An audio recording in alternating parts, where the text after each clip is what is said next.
Hi everyone, please subscribe to my channel. Blood Immortal Venerable. See playlist for other chapters and novels. I do not translate the novels. Credits goes to original translator and author of the novel. I only make it as an audiobook so it would be easier to just listen while doing other things. Credits goes to the author of the novel. I convert stories to audiobook for mental health, for multitasking purpose, for accessibility and time saving. Listening to audiobook is also beneficial for people who have disability. It improves our listening skills and improve our English comprehension, vocabulary and other things. So, thank you for listening. Thank you and thank you very much for your support. Chapter 3241, Approaching. Emperor Charm had more than 80 royal guards. They were divided into 3 ranks according to their strength. Duggan was a very strong warrior and was near the top of the second rank. Meanwhile, Elizabeth's strength belonged in the first rank even though she was not a royal guard. Of course, as the leader of the divine lair, Elizabeth had an extraordinarily superior status in the Sun Crow race. Even the most powerful royal guards were not as good as her.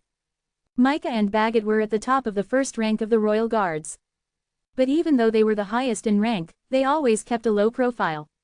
They guarded the Sun Crow race all the time and they rarely showed up in public. There was no hint of a doubt that they were absolutely loyal to Emperor Charm. The battle in which the Sun Crow race had gone all out was a huge test for their abilities. After all, the Oneness Sky Palace was heavily defended and by no means weak. At this moment, Micah flapped his wings so hard as he went upward. The one who was constantly retreating to the covers of the sky was none other than Auden from the Oneness Mountain. Whoosh, he kept flying and retreating in the air, with 3 evil eyes floating all around him. The 3 evil eyes constantly blinked. Every time they blinked, a flying sword with a sharp blade shot out quickly. These flying swords looked ordinary, but the power contained in them was truly terrifying. Even a powerful warrior like Micah would not be able to withstand a single stab from the flying sword. The flying sword was really deadly. Micah had already suffered from 2 strikes from trying to get close to Auden previously. As a result, the chaotic source spirits in his body had been tremendously exhausted. After that, Micah was so careful in pursuing Auden that he did not dare to fight head-on. So even though his speed was far faster than Auden's, he still did not approach him. Swish, swish, swish, the flying swords continuously shot out viciously from the 3 evil eyes. There was a profoundly serious look on Auden's old face. He could not remember how long it was since his last battle. At this critical moment, he had no choice but to go all out. With his wings flapping tirelessly, Micah moved gracefully in the air from left to right as he dodged the flying swords. With every flying sword he dodged, he closed the distance between him and Auden. The Oneness Sky Palace is doomed. We both know that you are a famous veteran in the palace, so you must be able to assess the situation clearly. If you submit to the Sun Crow race, our emperor will forget everything you did in the past, Micah said as he approached. Back then, Eastern Emperor Tai and Emperor Charm were as close as brothers. However, the two became hostile and cold to each other later. Auden had scolded and embarrassed Emperor Charm right in his face, so they bore grudges and resentment against each other. The 3 evil eyes floating beside Auden were constantly rolling, so the angle of the flying swords was quickly adjusted. He smiled lightly and said, "Swordsmen attach great importance to moral integrity. So you must be aware that if the Oneness Sky Palace falls, we will kill ourselves with our swords. I don't care whether Emperor Charm will forget the past or not." Micah stared at Auden indifferently. He knew very well that Auden was a stubborn man. Besides, he didn't mean to convince him. The reason why he was conversing with him was to distract him. The path that our emperor follows is the only true solution. It would be for your good if you just surrender and completely submit to him, Micah said calmly. The corners of Auden's mouth curled up into a smirk. He said in a rather disdainful tone, "When it comes to choosing the right way, you demonic birds surely can't think independently, can you? You just blindly follow your emperor. What a pity, ha ha." Because of the bloodline worship, Emperor Charm always had the final say in the Sun Crow race. Even though Elizabeth and Micah were extremely intelligent, they had no doubt about Emperor Charm's thoughts and decisions. Since the Oneness Sky Palace didn't adhere to bloodline worship, they didn't have the same situation. No matter how wise and powerful Eastern Emperor Tai was, his subordinates would always give him advice when he did something wrong. Therefore, it was reasonable for Auden to despise the Sun Crow race and their bloodline worship. However, just as Auden finished speaking, the corner of Micah's mouth curled up into a grin. A white light rushed over from his back at an extremely fast speed. Swish, When Auden realized what had happened, he was unable to dodge Mika's attack. His eyes suddenly opened wide, and a crescent-shaped bubble appeared on the surface of his body. The white light that was rapidly approaching him was Bagot of the Sun Crow race. He was fighting with Pierce at first, but after he activated his bloodline power, he greatly increased his speed and shifted to attack Auden secretly. At such an incredible speed, Bagot was extremely confident that he could wreck Auden with a single blow. However, the fragile-looking bubble that appeared on the surface of Auden's body turned out to be incredibly tougher than what Bagot expected. Under the impact of Bagot's attack and speed, the bubble was constantly compressed and deformed, but it did not break. With a bow, Auden managed to distance himself from Bagot. The three evil eyes around him emitted an even more ferociously blinding light. Swish, swish, swish, the vicious flying swords continued to attack Mika. When Bagot was about to launch another attack, a sharp sword light suddenly fell from the sky and blocked him. With a grim face, Pierce said, "Bagot, I'd like to remind you that your opponent is me." Bagot frowned and stared at Pierce fiercely. Although their strength was pretty much the same, it was extremely difficult to fight against Pierce. Bagot was angry and annoyed to have Pierce as his opponent. He planned to kill Auden first, and then deal with Pierce together with Mika. The four of them confronted each other as they were in the air. However, the intense confrontation did not last long. A large number of corpse spirit sun crows, led by Elizabeth and Duggan, flew over to them from below. When Bagot saw the corpse spirit sun crows, he was extremely overjoyed. Just in time, they finally made it. On the other hand, the faces of Pierce and Auden darkened. Previously, they had really hoped that these corpse spirit sun crows would be of help to the Oneness Sky Palace. But Elizabeth had taken them back sooner than they expected. They realized that Zen, the controller of the corpse spirit sun crows, might be in danger. Pierce and Auden looked at each other grimly, their eyes filled with regret. The speed at which the Oneness Sky Palace collapsed was way faster than they had imagined. Over 100 corpse spirit sun crows emerged from below and formed a small island floating in the air. Elizabeth and Duggan stood side by side, while Mika and Bagot followed behind them. Mika and Bagot could sense if the other shore tokens or other methods, such as the inner world generating avatar, were used to control people's thoughts or souls. Never did they think that Elizabeth and Duggan would submit to another Emperor charm. "Elder Auden, Elder Pierce, I'd like to give you one final chance," Mika continued. He really wanted to recruit the two of them to their side. However, they completely ignored him. They had long wanted to sacrifice themselves, and now was the time for them to fight desperately to the end. "Cut this crappy nonsense," Pierce shouted coldly. The sword blades wildly vibrated, and his aura soared. Just as Auden and Pierce were about to fight desperately to their deaths, the corpse spirit sun crows, which originally spread out in the air, suddenly rolled up. Then, Zen showed up from under one of the corpse spirit sun crows. Chapter 3242, Getting More People to His Side. The huge corpse spirit sun crows were controlled by Emperor charm-like vicious puppets. They intertwined with each other and formed a unique and gigantic maze that eventually trapped Elizabeth, Duggan, Mika, and Bagot. Leaning against a corpse spirit sun crow, Zen turned to Auden and Pierce, who were a few meters away, and let out an intriguing smile. Whoosh! A huge lofty sword darted upwards. Sitting on the magnificent blade, Libby couldn't help but purse her lips as she looked at the pile of corpse spirit sun crows, with doubt and caution. Pierce caught a glimpse of Libby and then stared back at Zen, bearing bewildered eyes. "Zen, what is going on?" Auden finally asked. It was really absurd from whatever angle it was looked upon. No matter how hard they guessed, there was no telling what was inside Zen's head at that moment. "Elder Pierce, Elder Auden, just trust me. You'll know later," Zen replied, but didn't disclose anything. At the same time, blue and green flames suddenly burst out from inside the maze formed by the corpse spirit sun crows. It turned out that Elizabeth and Duggan had taken the initiative to launch the first strike.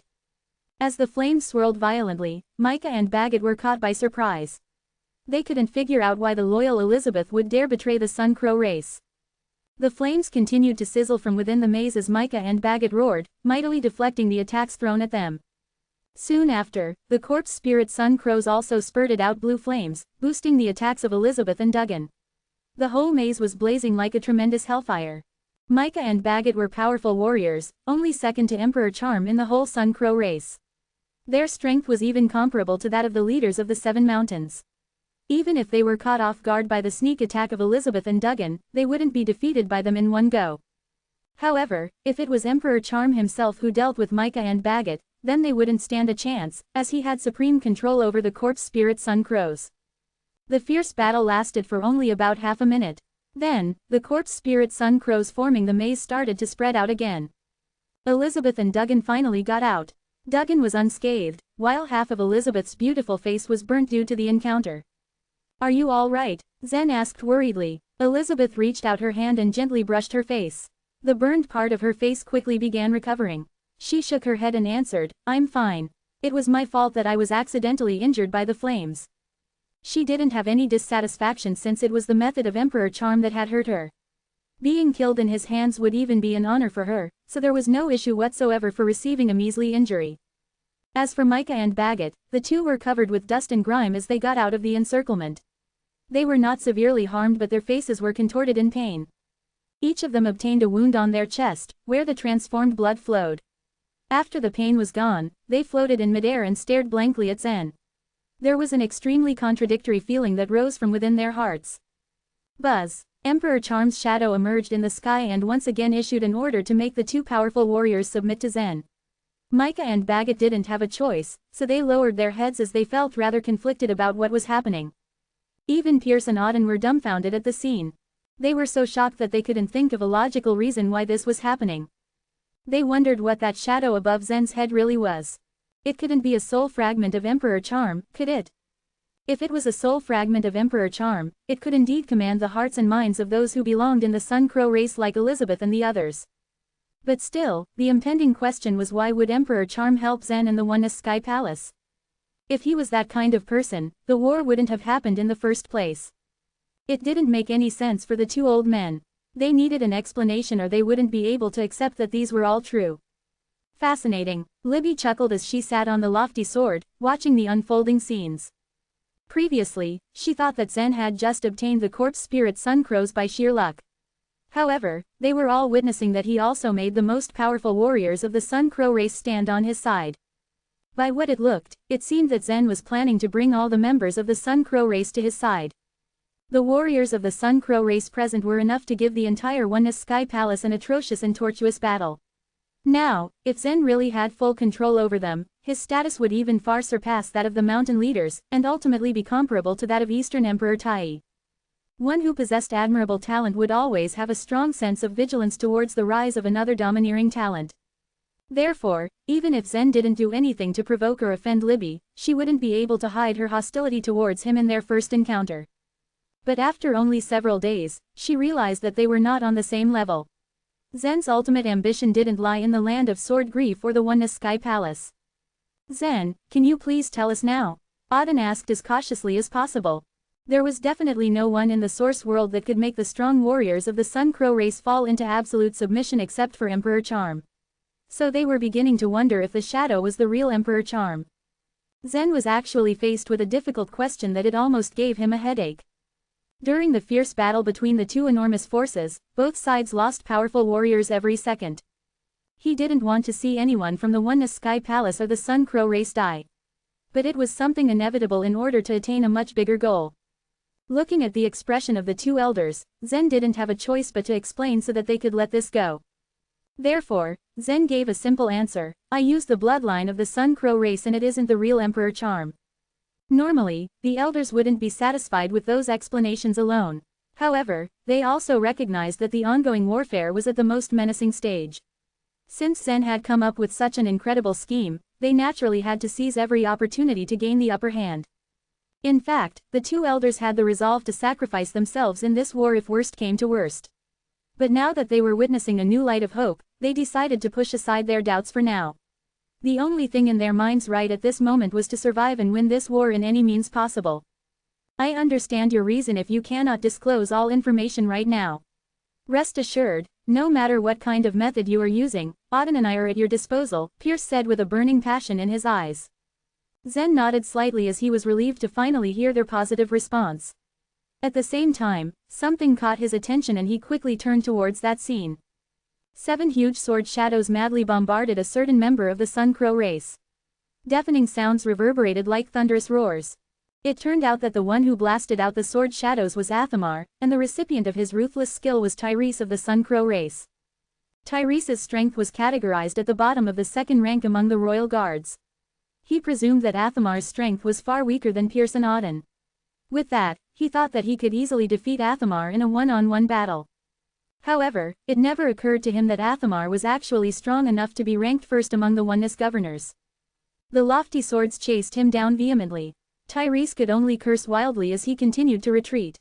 Boom, boom, boom. Under the persistent bombardment of the sword shadows, Tyrese's chaotic source spirits had already fallen into severe exhaustion. Fear started to creep all over his face as he hysterically thought on how to successfully escape. Athamar had a serious look on his face and didn't have the slightest intention of letting him go alive. Master Athamar, wait for a second. Zen suddenly descended and tried to stop him from pursuing Tyrese. He threw a cold glance at Zen. What do you think you're doing? He couldn't think of any reason for Zen to stop him. Tyrese let out a deep sigh as he noticed that Athamar stopped for a while from pursuing him. As he was about to fly away and escape farther, Elizabeth appeared and landed beside him. Elizabeth, great timing. I was initially thinking of escaping, but now, I could use your help. Tyrese let out a wicked smile as he told Elizabeth his plan. He didn't need to run away anymore, and he could get even with Athamar for humiliating him in the earlier battle. Let's go together and kill that mongrel. Tyrese turned into the direction of Athamar and was already prepared to go back. However, Elizabeth ignored him and with a gentle flap of her wings, she had already approached Tyrese. As Tyrese's chaotic source spirits had suffered too much fatigue due to the earlier battle with Athamar, it saved her a lot of effort. A dark red light flashed from her fingertips and quickly pierced through Tyrese from his back. Chapter 3243, Gethin taking actions. Elizabeth changed Tyrese's blood under Athamar's suspicious gaze. Pierce landed quietly beside Athamar and patted him on the shoulder. There was no need for words. Athamar could figure out what Pierce meant with that simple gesture. With Elizabeth's help along with the corpse spirit Sun Crows, Zen was able to change the blood of all warriors of the Sun Crow race that attacked the Oneness Array. One of the members sensed something was wrong halfway and tried to escape. Unfortunately for him, Micah and Baggett forcefully recaptured him under Zen's orders. The more members of the Sun Crow race in Zen's team, the easier it would be for him to deal with his other remaining enemies. After dealing with the Sun Crow race in the Oneness Array, Zen turned his attention to the Azure Array. The 7 great arrays were originally separated by several hundred miles. After the Skynet was folded, the arrays drew closer to each other. The distance between the Azure Array and the Oneness Array was now only about 200 miles, which could be crossed in the blink of an eye. Azure Mountain was the best at defense among the 7 mountains, and the Azure Array was called the Shield and Sword Array as a result. After launching their attacks, the Sun Crow race still failed in destroying the array and ended up getting driven out by the people of the Azure Mountain. The Azure Mountain's head joined his warriors to defend their array and keep it guarded at all times. Defense, however, was intrinsically passive. There was still the possibility of the array being destroyed if all the Azure Mountain people did was stay there on guard, which was exactly what happened. The Shield and Sword Array was now on the verge of collapse under the relentless attacks of the Sun Crow race. All the strategic positions on the left side had been conquered, leading to low morale among the Azure Mountain warriors. Hold on, brothers, the Oneness Array is quite close. Once they defeat their enemies, they'll surely come to our rescue. The Azure Mountain's head assured his warriors in a loud, determined voice, even if his own resolve was already shaking. His assurance did the trick in lifting his brethren's spirit. The beaten warriors looked a bit better with their faces now filled with anticipation. Things might not necessarily go their way, but a sliver of hope remained. The Sun Crow race had an edge in this war since they had more powerful warriors in their ranks. Though the Oneness Array was marshaled by the likes of Pierce and Auden, there were far more powerful people within the Sun Crow race that could face against them. For all they knew, the people of the Oneness Mountain might be too busy protecting themselves, but the Azure Mountain had to remain hopeful. Soon enough, black dots appeared in the distance and the Azure Mountain's head looked on in despair. More Sun Crows are coming. They came from the direction of the Oneness Array. Did the Oneness Mountain fall? Any sort of hope they had was now squashed by the appearance of these Sun Crows. They wished for reinforcement, but they were given more enemies to seal their doom. Such was the cruelty of reality. Welcome, Micah and Baggett. A Sun Crow called Calvert greeted these new arrivals. You came here faster than I would have thought. These Azure Mountain brats are a bunch of cowards, always standing guard in their array. These incoming allies were welcomed warmly by the Sun Crow race. Calvert, like Micah and Bago, was a first-rank warrior and led the attack against the Azure Array. Micah nodded with a fake smile plastered on his face as he landed beside Calvert along with Baggett, Elizabeth, and Duggan. The humans guarding the Oneness Array are the strongest amongst the 7 mountains, Calvert remarked. How were you able to defeat them in such a short period of time? Micah only sighed. It's a long story. Calvert nodded with a smile. A story to share for another time. Let us conquer the Azure Array first. Victory was definitely within their grasp. The people of the Azure Mountain could only look on hopelessly at the imminent attack of their now larger enemies. Once all 7 mountains were defeated, the destruction of the entire Oneness Sky Palace would be inevitable. Emperor Charm did not even need to show up. Their defeat was now moments away. Micah nodded at Calvert. Okay then, let's do it. With Calvert's directive, the Sun Crows he led began to launch their attack. Unbeknownst to them, Micah's group was not there to aid but to attack them. As Micah gave the signal, Zen controlled all the Sun Crows and made them stab their own allies. Calvert's group was weaker compared to Micah's and the suddenness of their betrayal caught them off guard. The sight of Sun Crows stabbing their own shocked the Azure Mountain's head immensely. He had to pinch himself just to make sure it wasn't a dream. What are they doing? They're killing each other. How is this possible? What in the world is happening? After Micah subdued Calvert's group, Zen along with Pierce and Auden slowly descended from the sky. All throughout, they hadn't given Calvert and his men any chance to resist. Before they could even think of escaping, they had already been injected with the transformed blood. Zen nodded in satisfaction. Well done. He now had over 20 warriors of the Sun Crow race on his side. His force was nothing to be scoffed at since it was comprised of these powerful warriors. Any decrease in the Sun Crow race's army was a victory as far as he was concerned. Elder Pierce, Elder Auden, what happened? The earlier events felt like a dream and the Azure Mountain's head was still in a bit of a daze. He couldn't be blamed for still remaining on guard at their strange but much appreciated allies. Their situation was just completely reversed in a snap. He was actually scared that it was all just an illusion. There was no need for Zen to explain things all over again. Pierce simply sent a message to the Azure Mountain's head via Life Vitality to give him a brief outline of the situation. After all the information had been given, the Azure Mountain's head could only stare at Zen with wide-eyed shock. This man had long been a famous disciple in the Oneness Sky Palace. Zen had stood out in Stage 4 of the Other Shore, causing quite a stir. Back then, the Bering race couldn't deal with him and had no choice but to negotiate with the Oneness Sky Palace. All of the mountain heads agreed that he was someone who had a promising future. It normally took hundreds or thousands of years for a young genius to become a real master. However, it had only been a couple of years and Zen was now the mastermind behind this reversal of fortune in the Great War between two superforces. The Azure Mountain's head could only sigh in disbelief. It didn't matter to him just what sort of method Zen used in making the Sun Crows surrender to him, what mattered was that this war was now in their hands. When the array opened to let them in, a new group of people appeared in the distance. Rays of purple light emerged from their path as they arrived. Pierce's face darkened angrily as he saw the arrival of this purple glow. Yethan is coming. Even the Azure Mountain's head looked infuriated. He must think that our Azure Mountain is the weakest among all the mountains, so he chose to attack us first.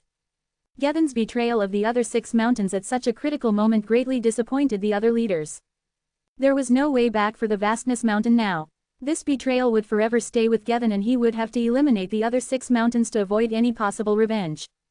When the Sun Crow race launched their violent attacks among the 6 mountains, Yethan took his time and got his own people ready. Just as the Azure Mountain's head predicted, they were his first target. Chapter 3244, Cooperation of Two Races. Yethan and Natasha seemed highly imposing when they arrived at the Azure Array so spectacularly. With the strength of the Vastness Mountain in cooperation with the Sun Crow race, bringing the Azure Mountain under their control was supposedly easy. But seeing Pierce and Auden came as a surprise to Yethan, he hadn't ever expected the Oneness Mountain people all to be there. With these two as commanders, the Oneness Mountain was no pushover that could be bullied by just anyone. Frowning, Yethan turned his head to find many members of the Sun Crow race gathering outside the Azure Array. When Yethan saw Micah and Baggett, in particular, confidence came flooding back into him. While the two sides were equal in strength, the Vastness Mountain was enough to break the balance. Yethan, Eastern Emperor Tai has treated you well, but how could you betray him when the Oneness Sky Palace is in trouble? Do you even have a conscience? Pierce couldn't hold back his anger the moment he saw Yethan arrive. The 7 mountains of the Oneness Sky Palace had always been related much like siblings, which served as the foundation on which the Oneness Sky Palace was founded. If it weren't for Eastern Emperor Tai, neither the vastness mountain nor Gethin would have had it so easy. A conscience. Gethin merely sneered. Eastern Emperor Tai is so willful that he has led all creatures of the world onto the wrong path. We, the vastness mountain, do nothing but seek the right path. Gethin wanted those words to be heard by Elizabeth, Micah, and the rest of the Sun Crow race to show his sincerity. He had expected Micah, Elizabeth, and others to echo his words, but when he turned to them, all he found were cold eyes looking back at him. Something was wrong about the atmosphere, he thought. Nevertheless, Gethin couldn't imagine what happened to them. Inwardly, Micah and Bagot agreed with Gethin's choice, but they didn't seem to express it.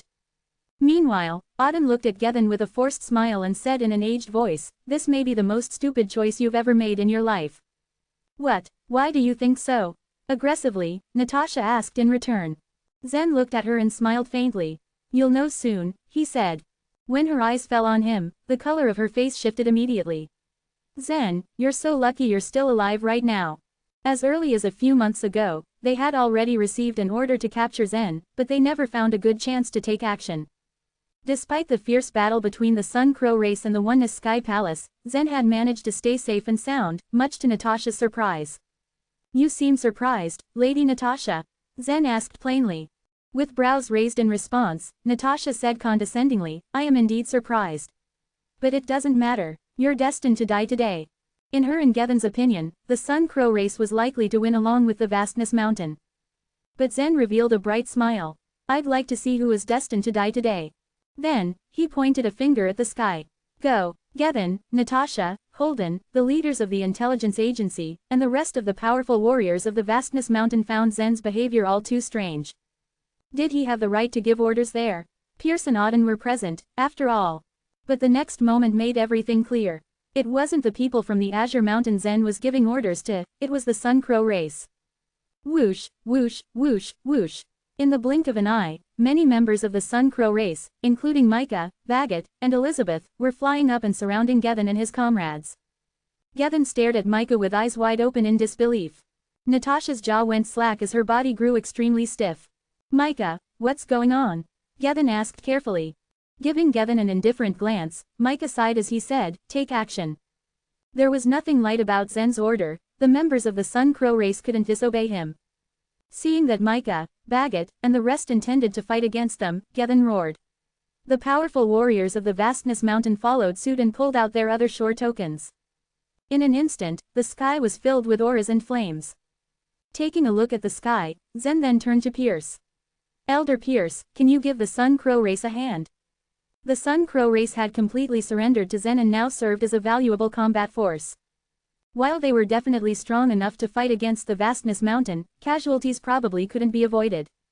With the help of the Oneness Mountain and the Azure Mountain, though, things were bound to be much easier. Pierce knew just what Zen was thinking. "Everyone," he said immediately. "We should stand out there and eliminate the traitors from the Vastness Mountain.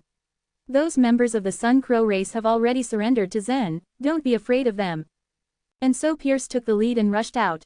Having followed Eastern Emperor Tai almost all his life, he absolutely loathed traitors. Swish, swish, swish. Auden, Athamar, Goran, and many powerful warriors of the Azure Array also soared into the air. It couldn't be ignored how much progress Gethin had made developing his strength over the years. As he held a wide, purple sword in his hand, purple dragon energy circled his body. Each time he waved the sword, purple light appeared before everything surrounding him was crushed to dust.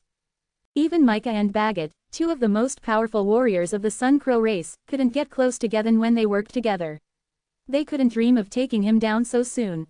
But once Pierce and Auden joined the battle, the position of the Vastness Mountain shifted dramatically. While Gethin was indeed powerful, he was still no match for Yasmin nor Eastern Emperor Tai. Pierce and Auden might not have been as strong as Gethin, but the gap between them wasn't too great. When the two attacked Gethin along with Micah and Bagot, not even Gethin could contend with them. He was rather high-spirited when he arrived, but the tables had turned on him. Gethin was enraged. For a moment, he even wondered if he was having a nightmare. Just as Gethin was struggling to fight, Natasha's scream resounded from nearby. Among the many powerful warriors, Natasha wasn't all that outstanding. She couldn't hold on for mere seconds when she was attacked by a number of people simultaneously. At the sight of her tragic death, Gethin roared, furious. The purple light was surging then, he was determined to avenge Natasha. But as his aura surged, flying swords came rushing at his head one after another. They were strong, having emerged from the three evil eyes by Audin's side. No one was willing to face them head-on. Gethin was ready to dodge them when another shore token appeared over Bagot's head. It was a triangle with three sides as smooth as mirrors, something very small and exquisite. No one had ever seen such a token before. Freeze! Bagot called out. With a flash of light on the token, Gethin was imprisoned in a triangular space, rendered unable to escape. Boom, boom, boom, boom. Flying swords containing great power crashed toward his body as he was imprisoned. Even with a rare defensive other shore treasure, he still couldn't withstand such a relentless attack. Chapter 3245, Defeat the Vastness Mountain. Soon enough, the other shore treasure that protected Gethin's body was shattered and he could only resist attacks with his physical body. He did have strong chaotic source spirits inside his body, but the force he could bear was limited. In desperation, he intended to burn his other shore token to attack, but given the current situation, he eventually gave up. Perhaps he could still put up a fight, but he still wouldn't be able to evade death and had to bear the indescribable pain. He never actually thought that he would pass away during the war between the two great races, the Sun Crow race and the human race. Even if he didn't burn the other shore token, one of his subordinates did. The one who did so was Holden, the old man who took Zen away from the Oneness Mountain before. His own other shore token was a golden monkey. It was known that anyone who burned the other shore token would receive the punishment of the truth, which was extremely painful. Furthermore, it wasn't only the violator of the rule who would suffer, but the other shore token as well. It wouldn't have been a problem if the other shore token was lifeless, but Holden's golden monkey was still alive. A loud, ear-splitting scream filled the air as the golden monkey burned hotly. A second later, its body grew to the size of a huge mountain and swallowed Holden in whole. That other shore token had just killed its master. The furious golden monkey continued to burn and tried to tear everything around it apart. If there had been ordinary masters around the area, the golden monkey would have killed them. Luckily, those who were present were by no means ordinary. For instance, both Pierce and Micah were second only to those most powerful warriors. Although the golden monkey was quite powerful, it was still under the control of several people. In the end it burned to death and left only a smoky smell, and finally it disappeared in the sky. Swoosh! This thing from the other shore is really horrible after it descends. Pierce said after they got rid of the golden monkey. Zen, who was not far away, heard Pierce's words and his heart skipped a beat. Elder Pierce, the other shore token has been burnt. Why did you say that it descended? He asked. Pierce looked at him and explained, the true essence of burning the other shore token is to make it descend. The constant burning is just an appearance. Is it because the truth rule is triggered? Zen asked. Exactly, Pierce answered and glanced at Zen. Then he realized that the younger warrior knew as much as he did. Zen simply nodded. The other shore was indeed a level higher than the chaos from a certain point of view. At the very least, the flowers and plants that lived on it had powerful energy. Even the sand in stage 1 contained one divine megaton of force, which was way more than those in the source world and the chaos. 5 minutes later, Gethin, the ruler of the Vastness Mountain, died. 2 leaders of the intelligence agency were defeated and died as well. In the end, only Barnaby and the other 3 masters from the Vastness Mountain were left. One of the strong cultivators of the Azure Mountain used the chain that his other shore token had formed to tie up Barnaby and the 3 masters. Finally, their fates rested in the hands of the Oneness Sky Palace. Barnaby passed by Zen and looked at him with dull eyes. After all, he still couldn't come to his senses from the huge change. Regret was evident in his face. Although he hadn't figured out why, he had clearly heard that the members of the Sun Crow race followed Zen's orders. It was because of Zen that the Vastness Mountain had ended up like this. I should have killed you at that time, Barnaby hissed. Back when Holden had brought Zen into the Vastness Mountain, he didn't know how to deal with Zen. Therefore, he ended up asking Barnaby for help. They didn't obtain the truth enlightenment, because Flamin and Yasmin soon found out what happened. If Barnaby had already killed Zen, there wouldn't have been so much trouble. Despite Barnaby's hateful stare, Zen only flashed a small smile. Then, Barnaby was taken away. Gethin asked for the moon. If it wasn't for Zen, he could have easily broken my array with the help of the Sun Crow race. Furthermore, he could have broken the other mountains, arrays one by one, said the leader of the Azure Mountain. That's for sure, Athamar said, smiling at Zen with satisfaction. Even he himself couldn't believe that Zen could turn the tables on his own. What should we do next? The leader of the Azure Mountain asked as he looked at Elizabeth and her clansmen. An idea suddenly popped up in his mind. Could Zen control all the members of the Sun Crow race? Hurry up to the next array, Zen answered. Of course, everyone knew his intentions. Elizabeth pursed her lips. It was clear that she was unwilling. She wasn't convinced as Zen had controlled her for some reason. Then came the bright array, the golden array, and the ivory array. As more and more members of the Sun Crow race followed behind Zen, it became easier to deal with the remaining members that put up a struggle in their deathbed. Now, Zen's team had the absolute advantage since they were large in number. While Zen subdued the members of the Sun Crow race, Pierce, Athamar, and even Libby secretly observed him. It wasn't long before they discovered some rules. It seemed that in order to control the members of the Sun Crow race, blood was needed. Those who had been controlled by Zen all had such kind of blood. However, they were still confused about Emperor Charm's shadow, which suddenly appeared above Zen's head. Was that really Emperor Charm? If so, why would he help Zen? If not, why could he control the members of the Sun Crow race? Nevertheless, they were overjoyed. The Oneness Sky Palace had a difficult time in the battle, but they won in the end. The moment they arrived at the Ivory Array, Zen had already subdued more than 80 warriors of the Sun Crow race. They were originally their race's main fighting forces. Beside the Ivory Array was Springer, who led about 8 members of the Sun Crow race to fight. Yet, his plans were suddenly cut off when he saw Elizabeth and the other members of the Sun Crow race who stood on his opposite side. He couldn't believe his eyes. Elizabeth stepped forward and persuaded him to surrender. Everyone in the Sun Crow race knew that Springer had always refused to obey Elizabeth. He refused to surrender from the start. No matter how many opponents he faced, he could hold on for a long time as long as he had the inheritance of world. Therefore, Zen asked Emperor Charm to personally persuade him to surrender. Although Springer and the other members of the Sun Crow race hadn't been injected with the blood yet, they began to doubt their own position as soon as they saw Emperor Charm. After all, 80% of their warriors, including Elizabeth, Bagot, and Micah, had already surrendered to him. After a few moments of hesitation, Springer let out a helpless sigh. He gathered the remaining clansmen to surrender and let Elizabeth infuse her blood into his body. Just when he was about to retrieve the world that he summoned, he looked towards the southeast with an unreadable expression. These fickle demons. The world that he summoned had a range of 3 million miles, and there were some fickle demons that loitered around in it. Most of the fickle demons were quite weak, and only a few of them in the east had grown to the size of a small mountain. Chapter 3246, Escape. Zen's heart hammered in his chest when Springer mentioned the east side. He realized that he had forgotten about one important thing. The evil god. He immediately focused and tried to sense the evil god's location with a thought.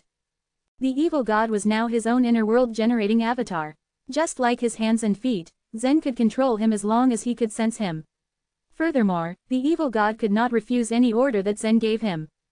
However, Zen couldn't find the evil god's location. He was naturally shocked and something popped up in his mind. Before their current situation, he had already ordered the evil god to return immediately after killing those fickle demons. Technically speaking, the evil god would be unable to disobey the order or even escape. After he thought for a while, he suddenly looked up at Springer and asked, "Can those fickle demons be killed?"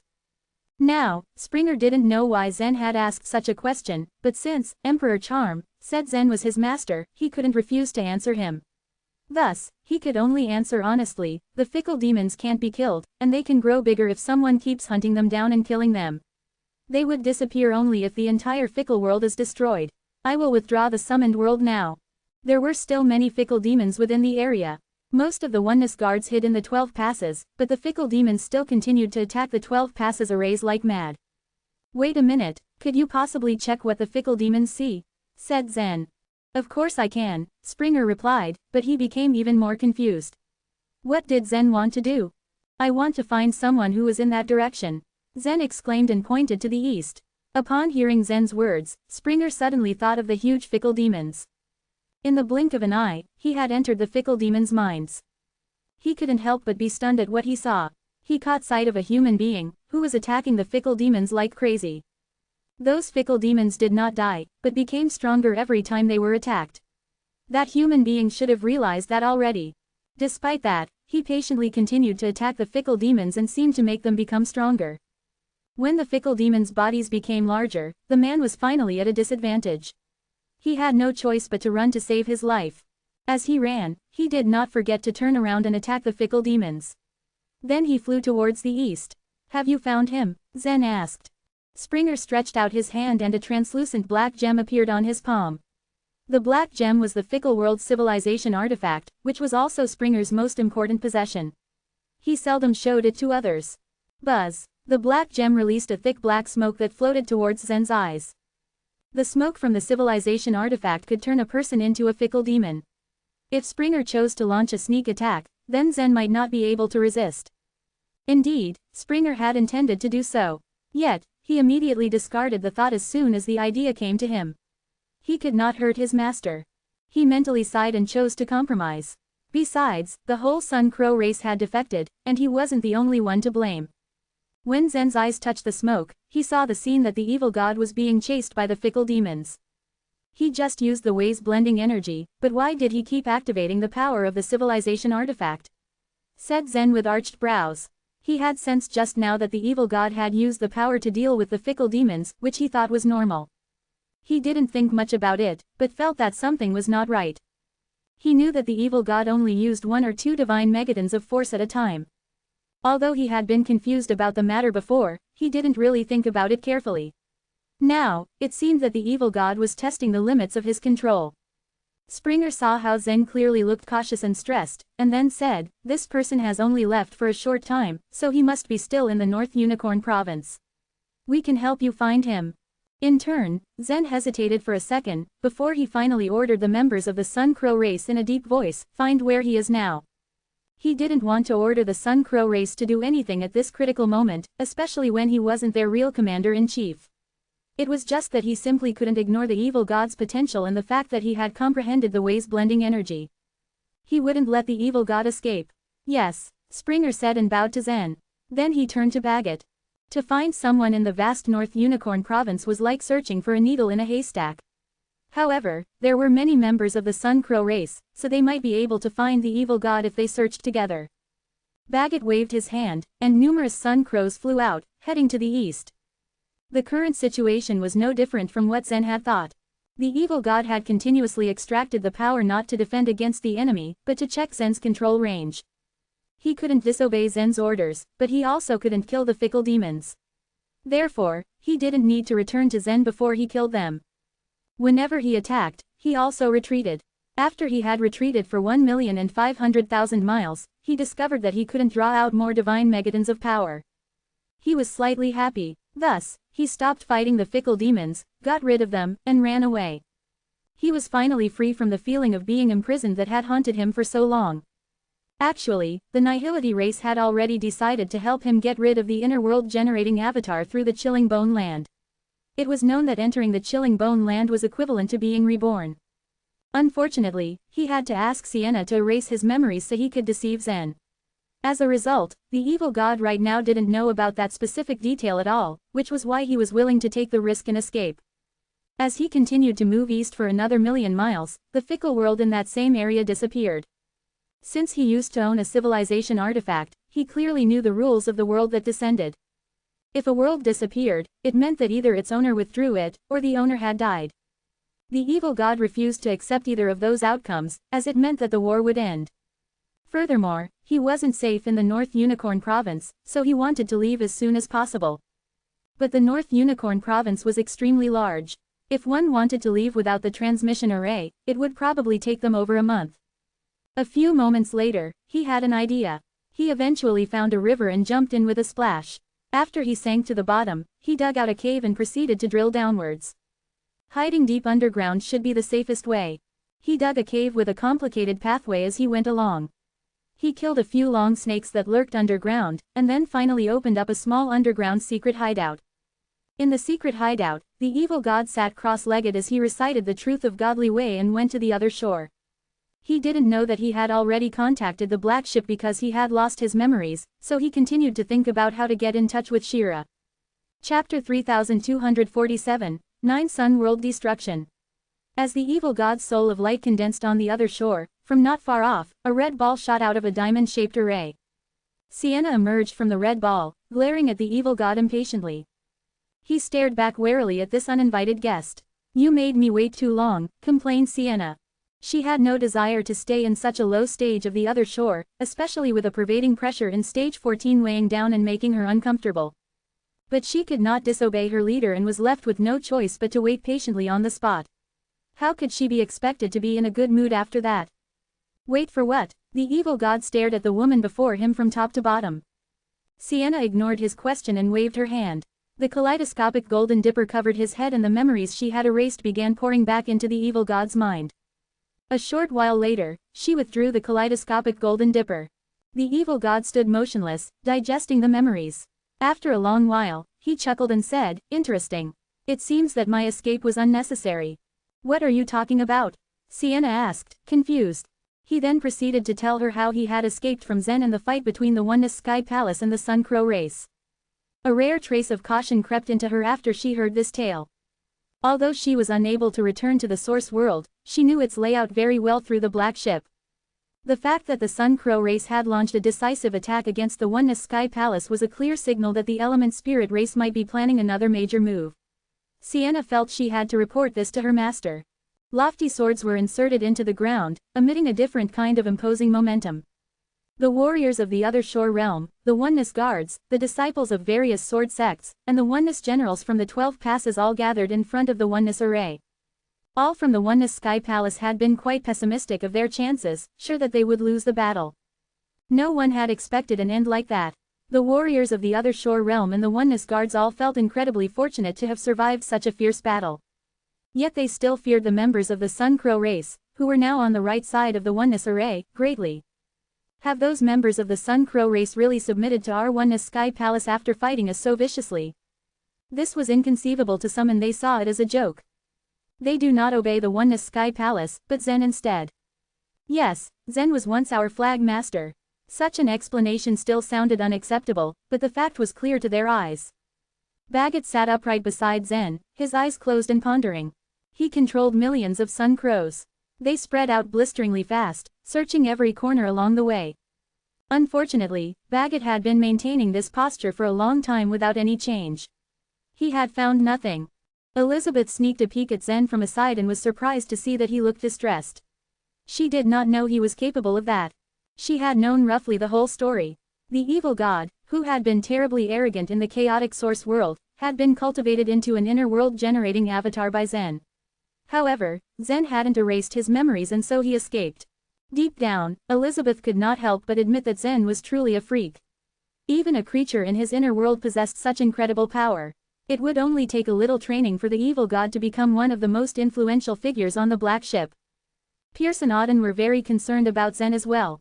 Although they couldn't understand how important that inner world-generating avatar was to Zen, they still sent their men to hunt down the evil god. Auden had brought the Oneness generals, the Oneness guards and many warriors of the other shore realm back to the North Mysterious City. After searching for 3 days and nights, they had covered a considerable portion of the North Unicorn province but found nothing in the end. Just forget about it, Elder Pierce, let's head back to the North Mysterious City before we make a decision, Zen said politely. He then asked Bagot to call the Sun Crows back and return to the North Mysterious City together with the members of the Sun Crow race and the powerful warriors from the mountains. As soon as they entered the North Mysterious City, something strange occurred in the sky. An enormous sun appeared, lighting the entire North Unicorn province, making it clear and easy to see. Buzz! The huge sun shook for a moment and began splitting into 2, 3, 4, 5. Finally, 9 suns floated in the sky. Elizabeth, Micah and other Sun Crows saw the 9 suns and their faces went pale as a sheet. 9 Sun World Destruction. Is Emperor Charm here in person? Does he wish to destroy the North Unicorn province? Most of the members of the Sun Crow race behind Zen were the royal guards of Emperor Charm, and so they had no difficulty in recognizing the huge suns in the sky.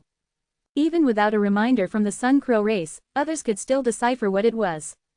The temperature of the entire North Unicorn province shot up when the 9 suns appeared.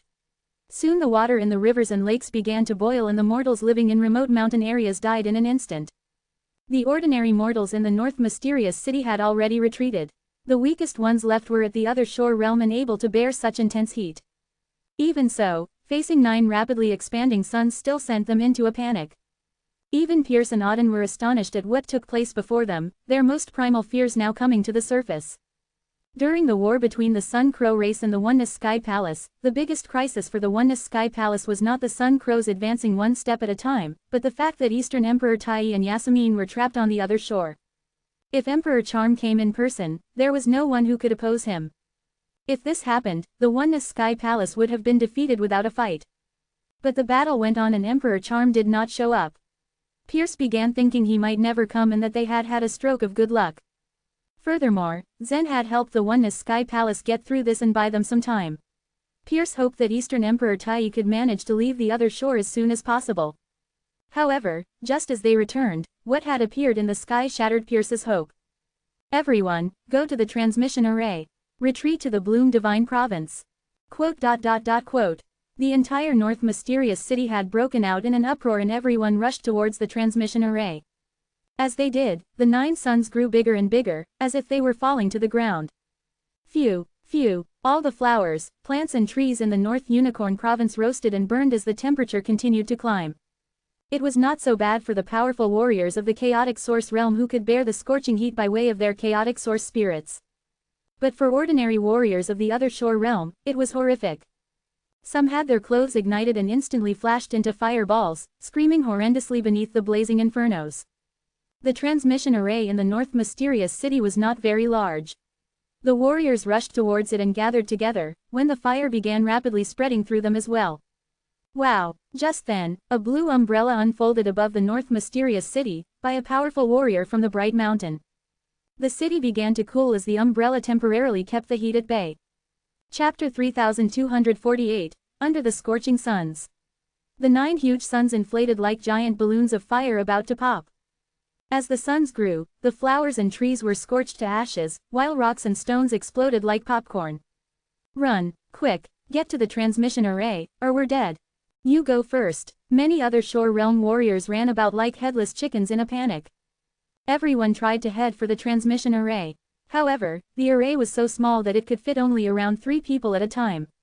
Moreover, it'd take a while to transmit those people. The people huddled around the transmission array, anxious to get in.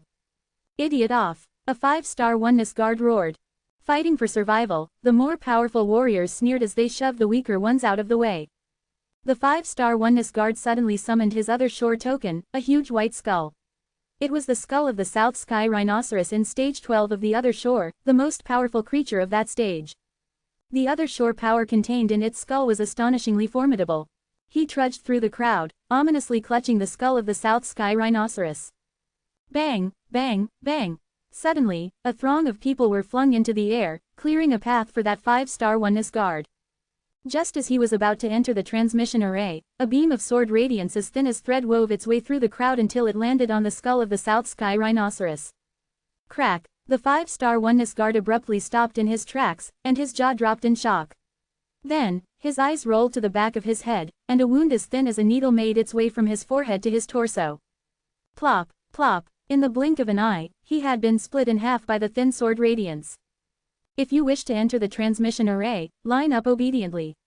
Anyone who dares disobey will end up like that man. A crisp voice cut through the air. The people turned towards the voice, only to find out it was none other than Libby. Goran had ordered her to maintain order. As she surveyed the chaos that erupted, she said nothing more. She hadn't expected someone would use his other shore token to hurt his companions. Her eyes narrowed as rage seethed within her.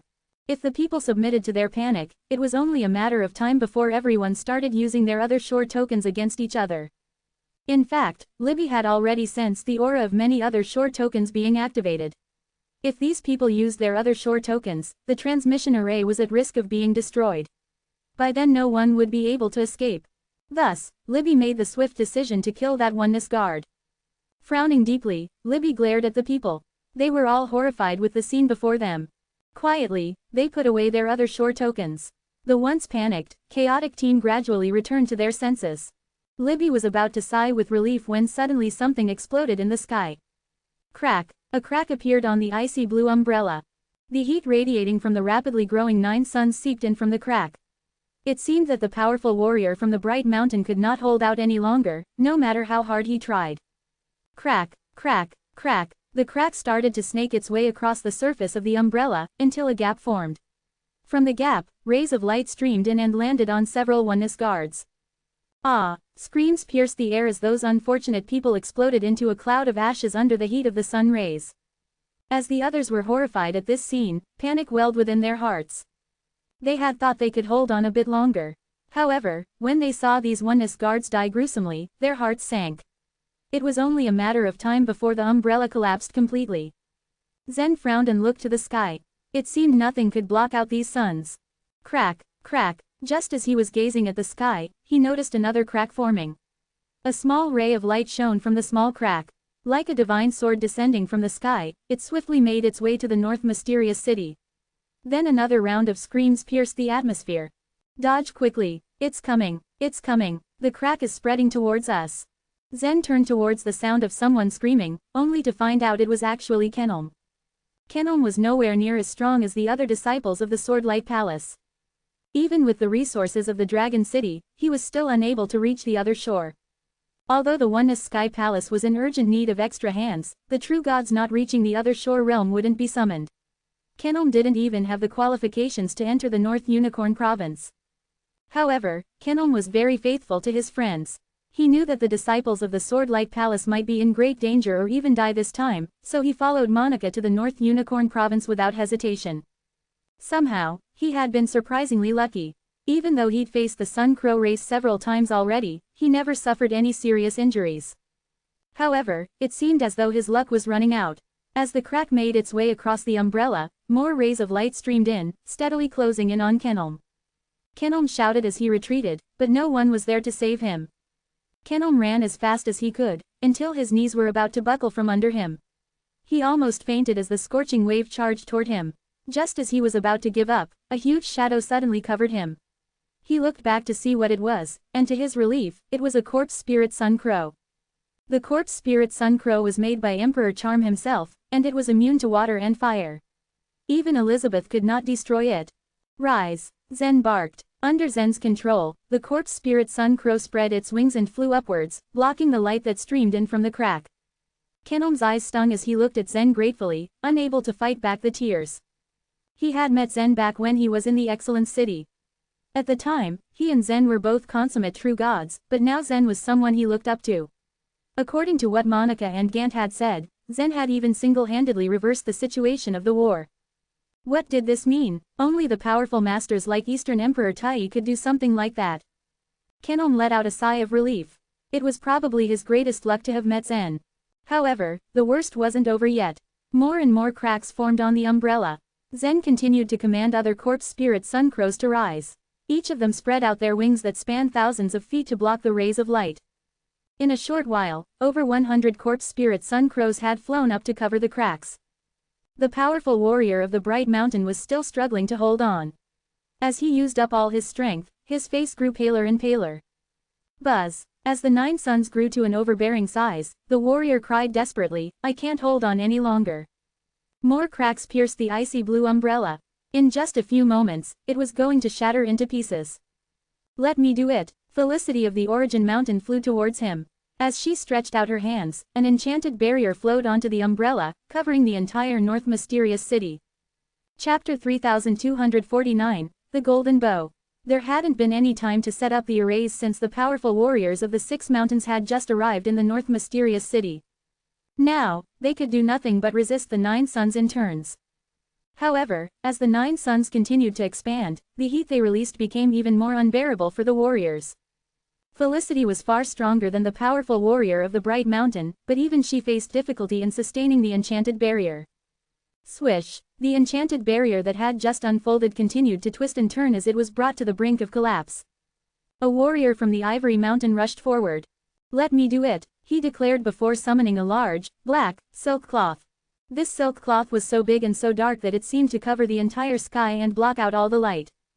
However, he was only able to hold on for 15 seconds before the cloth was set aflame. There was no shortage of warriors who awaited their turn, but they were quickly running out of time. Zen turned his attention to the transmission array. It hadn't transmitted away many people yet, with the Swordlight Palace disciples still waiting in line on the west side of the road. At this rate, only a third of the people in the North Mysterious City could be evacuated. Just a few moments ago, the Oneness generals had been calm. Though the 9 suns were powerful, they were confident that they'd be able to withstand them. Now, though, it was an entirely different story, as even the chaotic Source Realm warriors easily burned to a crisp under the heat of these formidable 9 suns. Retreat seemed to be the logical option, and that was only possible through the transmission array. Emperor Charm, Zen called out in desperation. Is there any way to solve the 9 sun world destruction theurgy? As the emperor of the Sun Crow race, Emperor Charm was bound to know the 9 sun world destruction theurgy best. His shadow appeared and stared up at the 9 suns in the sky. A flash of nostalgia crossed his features. Of course there's a way, he told Zen. But I'm afraid you can't use it. It'll be okay if someone else can use it, Zen assured him. If it was a matter of strength, then that wasn't going to be a problem. There were multiple mountain leaders present as well as elite warriors like Pierce and Auden. However, Emperor Charm shook his head. They can't either. His words made Zen freeze. He himself wasn't afraid of the burning flames, but the other Shore Realm warriors were different. Zen met eyes with Monica as he swept his gaze across the area. She knew he was busy, so she only forced him a smile, a silent plea to get through this hurdle with everyone. To her, hope remained so long as Zen was here with them in this distressful situation. He reversed the entire battle situation with just his strength, so what more were a few blazing suns? It wasn't just Monica, everyone here who had followed Zen before, had unconditional confidence in him. It was because of this blind trust that Monica, Gant, and the Swordlight Palace disciples remained calm despite everything. Is there really no other way? Zen asked. So many people were relying on him. There must be a way. Of course there's a way, but you should not ask me for that way, Emperor Charm exclaimed with a hint of disgust. Then who should I ask? Zen raised his eyebrows at Emperor Charm. Should I ask the primeval Lord of Heaven? Emperor Charm was an immense help to Zen during the battle with the Sun Crow race, but the primeval Lord of Heaven remained to be the strongest master in the civilization artifact. However, Emperor Charm shook his head. No, it's Hui. Tien, in Chinese mythology, Hui, whose prowess with a bow earned him undying fame, is said to have shot down 9 of 10 suns. One account says 8 of 9 suns that were burning up the earth in prehistoric times. Hui, Zen repeated. He had seen him in the temple. Hui was a powerful man who had shot countless stars down with his bow. Emperor Charm nodded, though his expression made it known that he had a bit of doubt. He once used his magical sun shooting bow to break my 9 sun world destruction theurgy. A faint trace of hatred was present in his voice when he spoke of the tale. It seemed there was a feud between Emperor Charm and Hui. That feud would have to be set aside for now since lives were currently at stake. People couldn't die just because of what had happened more than 1,000 chaotic eras ago. All Zen wanted to deal with right now were the 9 suns in the sky. He communicated with the primeval Lord of Heaven, who thought highly of Hui and summoned him out of the civilization artifact. Buzz. The shadow of a long-haired man rose above Zen's head. If one looked at Zen right now, they would see 2 human heads floating above him, painting a rather peculiar sight. Of course, due to the current situation, nobody really paid attention to anyone else. Oh, 9 suns, Hui remarked happily as he looked at the blazing suns in the sky. Emperor Charm replied to his cheerful remark with a ferocious glare. The anger was obvious with the way his eyes twitched. In the 77th civilization, Emperor Charm had once been invincible. His 9 sun world destruction theurgy had been extremely influential since it was his key weapon in winning all his battles, until he met Hui, of course. It remained Emperor Charm's greatest shame. Master Hui, I would like to know if you have any way of dealing with the suns. Zen inquired respectfully. It wasn't difficult asking help from these old masters. The moment they acknowledged Zen, their fates had already been connected. Hui chuckled good-naturedly. That's easy, especially since the 9 sun world destruction theurgy is far weaker than what it used to be. It's not weaker, Emperor Charm muttered. But you are weaker now. There's no way this is going to be easy.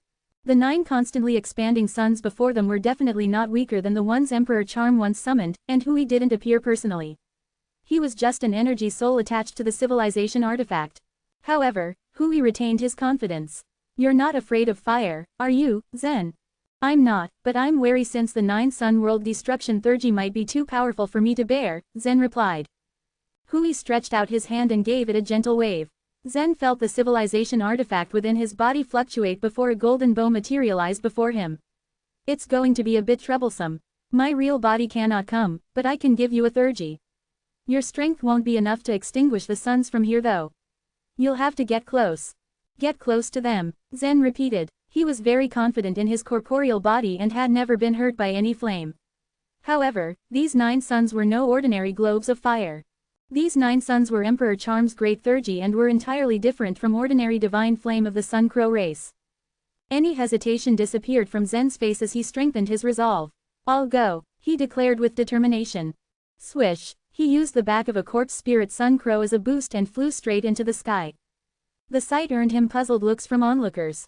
"What are you doing, Zen?" Pierce asked. "I'm going to extinguish those suns," Zen casually replied. There were many powerful warriors from the mountains, yet here was Zen braving the heat and declaring that he was going to extinguish the 9 suns that gave them so much trouble. They knew Zen wasn't afraid of the Sun Crow race's divine flame, but that didn't mean he was invincible against the suns. This theurgy was Emperor Charm's, after all. Chapter 3250, No Way Back. Elizabeth along with the rest of the Sun Crow race stood by and watched Zen soar into the air, without a word. On the one hand, they hoped Zen would finally perish this way, but on the other, they still worried about him almost instinctively. The common contradicting feelings left them in an uncomfortable position. Swish, the moment Zen left the enchanted barrier, his physical body turned blazing white. He could barely open his eyes in the strong light. Buzz, Sanskrit words began appearing on his body, spinning ceaselessly and frantically absorbing the heat. Whoosh, the corpse spirit Sun Crow was normally immune to water and fire, but after it reached 10,000 feet outside the barrier, its feathers started burning. "How powerful these flames are!" Zen exclaimed in awe. He didn't know what kind of method Emperor Charm used to create the crow beneath him. Its defensive power was extremely astonishing. Even if the members of the Sun Crow race were highly powerful, they couldn't burn the corpse spirit Sun Crow, nor could they tear it apart by trapping it in fire. But as it approached 10,000 feet high in the air, its feathers were already burnt. Zen wondered how terrifying the sun's temperature was. He wasn't certain if he could withstand it himself. But at this point, there was no way back. On the back of the corpse spirit Sun Crow, Zen stood upright, his eyes flashing with determination as the crow then rapidly sped up. The 9 suns were still in the midst of expanding, slowly moving south. They were no doubt about to pour all their heat into the north mysterious city. As Zen continued to rise, the temperature rose along with him. Crack, crack, the surface of the corpse spirit Sun Crow beneath Zen's feet was crackling from burning. The bones of the corpse spirit Sun Crow turned to ashes. Once the bones of the wings exploded, the rest of the crow was completely destroyed. In another bursting sound, the creature collapsed, falling to the ground. On the other hand, Zen merely took a step and flew upward on his own.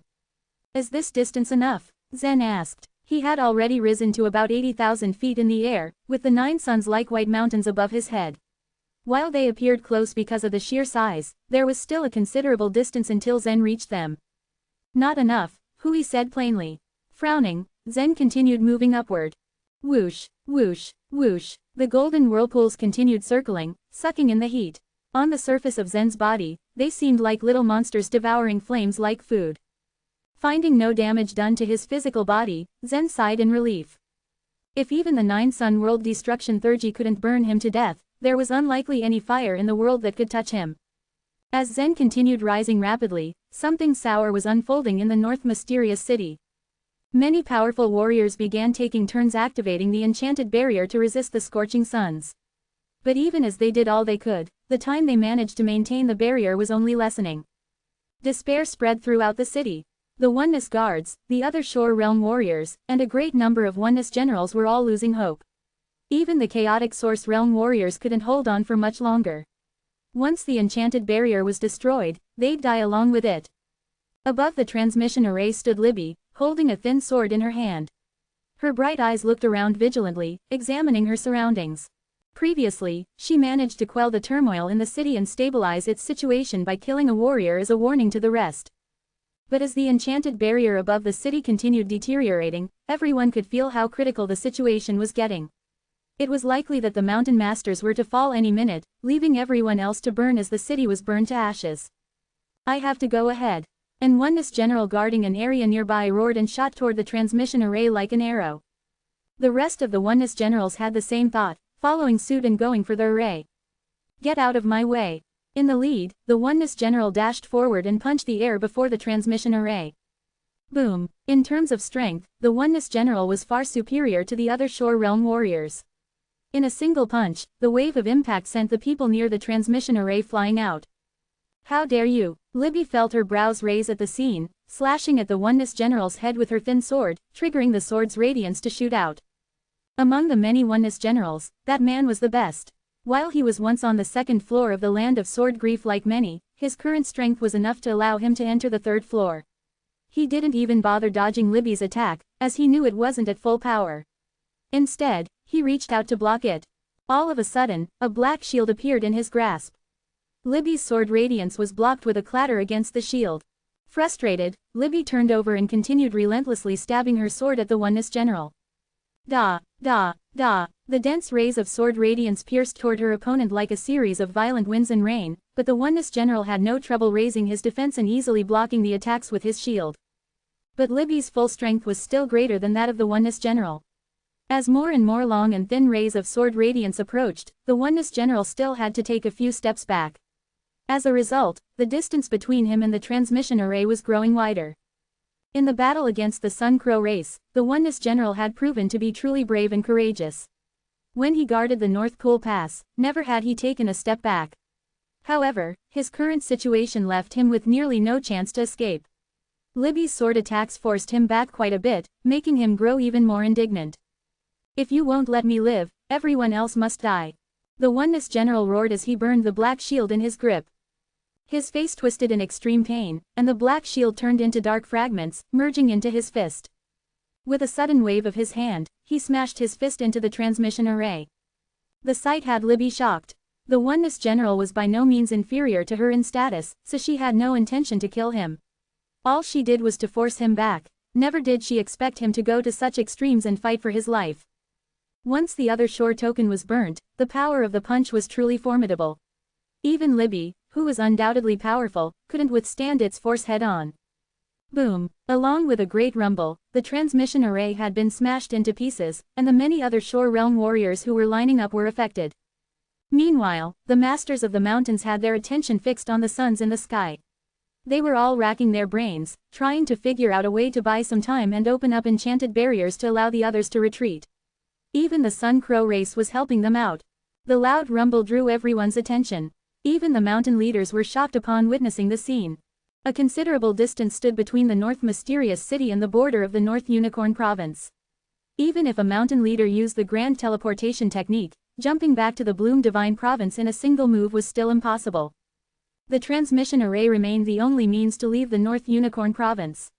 No one expected it to be destroyed so suddenly. Now they lost their only way to retreat.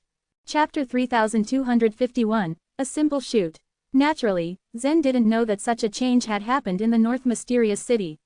As he continued to fly upward, the closer he got to one of the suns. At that moment, the huge ball of light above his head formed a strange reverse vortex of flames, as if the flames spurted out from it. On the other hand, the situation in his body was different.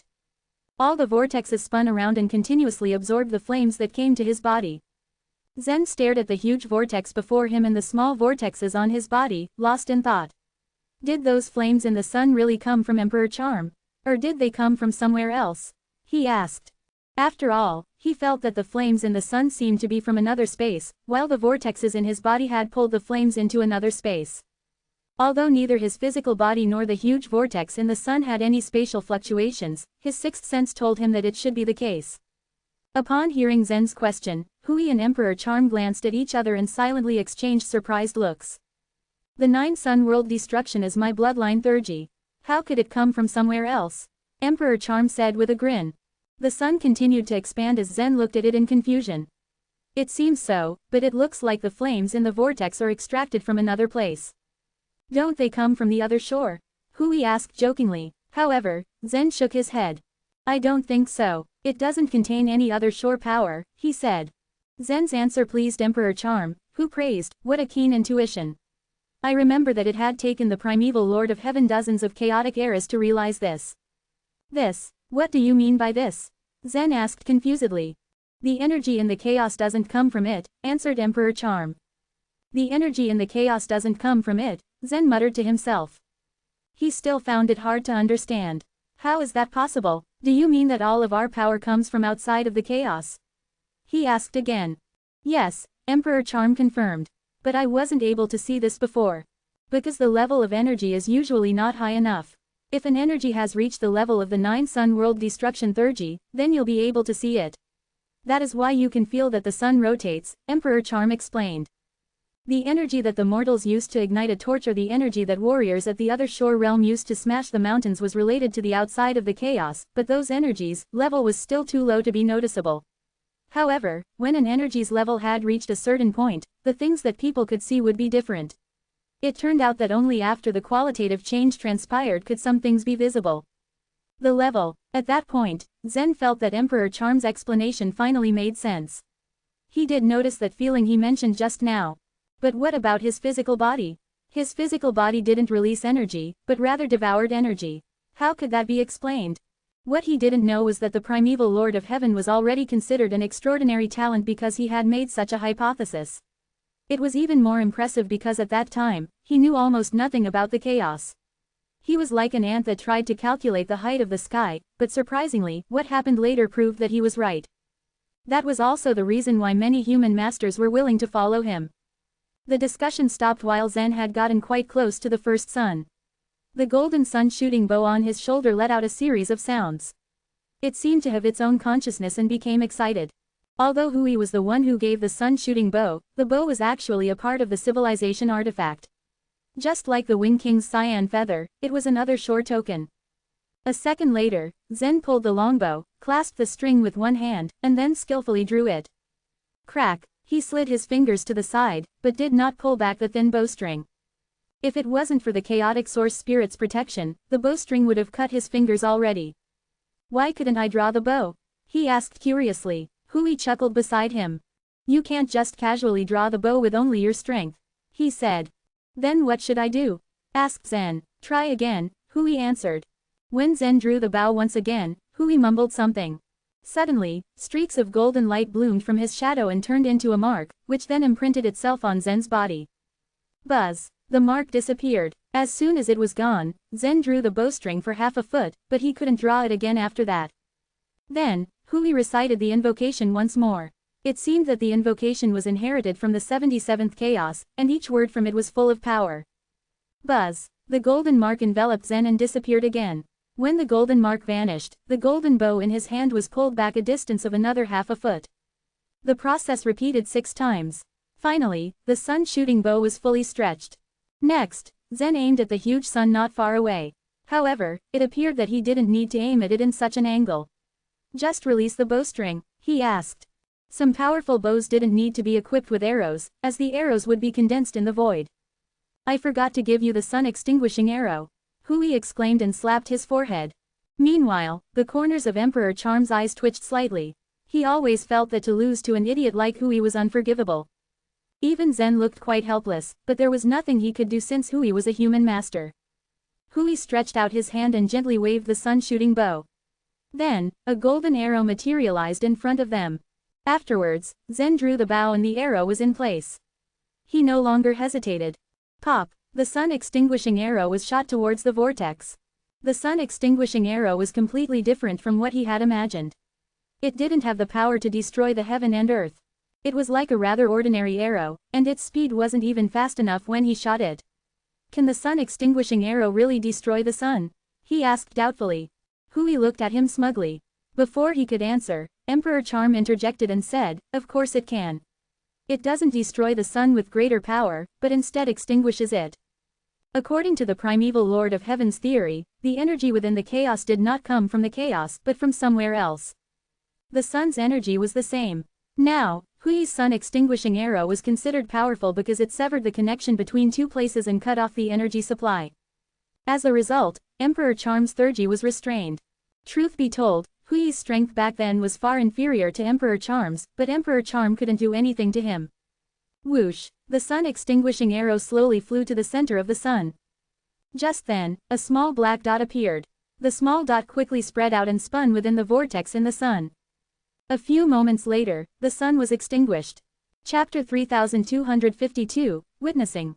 With no loud sounds heralding its destruction, the sun simply and quietly disappeared from Zen's field of vision. Did I just shoot down a sun? Zen asked in shock, dazedly holding the sun-shooting bow. Hui chided him, what's the big deal? Should I set off some fireworks for celebration? Zen looked at Hui and rolled his eyes. It didn't matter how it happened, what was clear was that the sun-shooting bow could definitely help destroy a sun. Zen couldn't help thinking of the masters in the North Mysterious City and how long they could still hold on. His most important task right now was to shoot down and destroy the remaining suns. He put away the golden bow and directly flew towards the next nearest sun.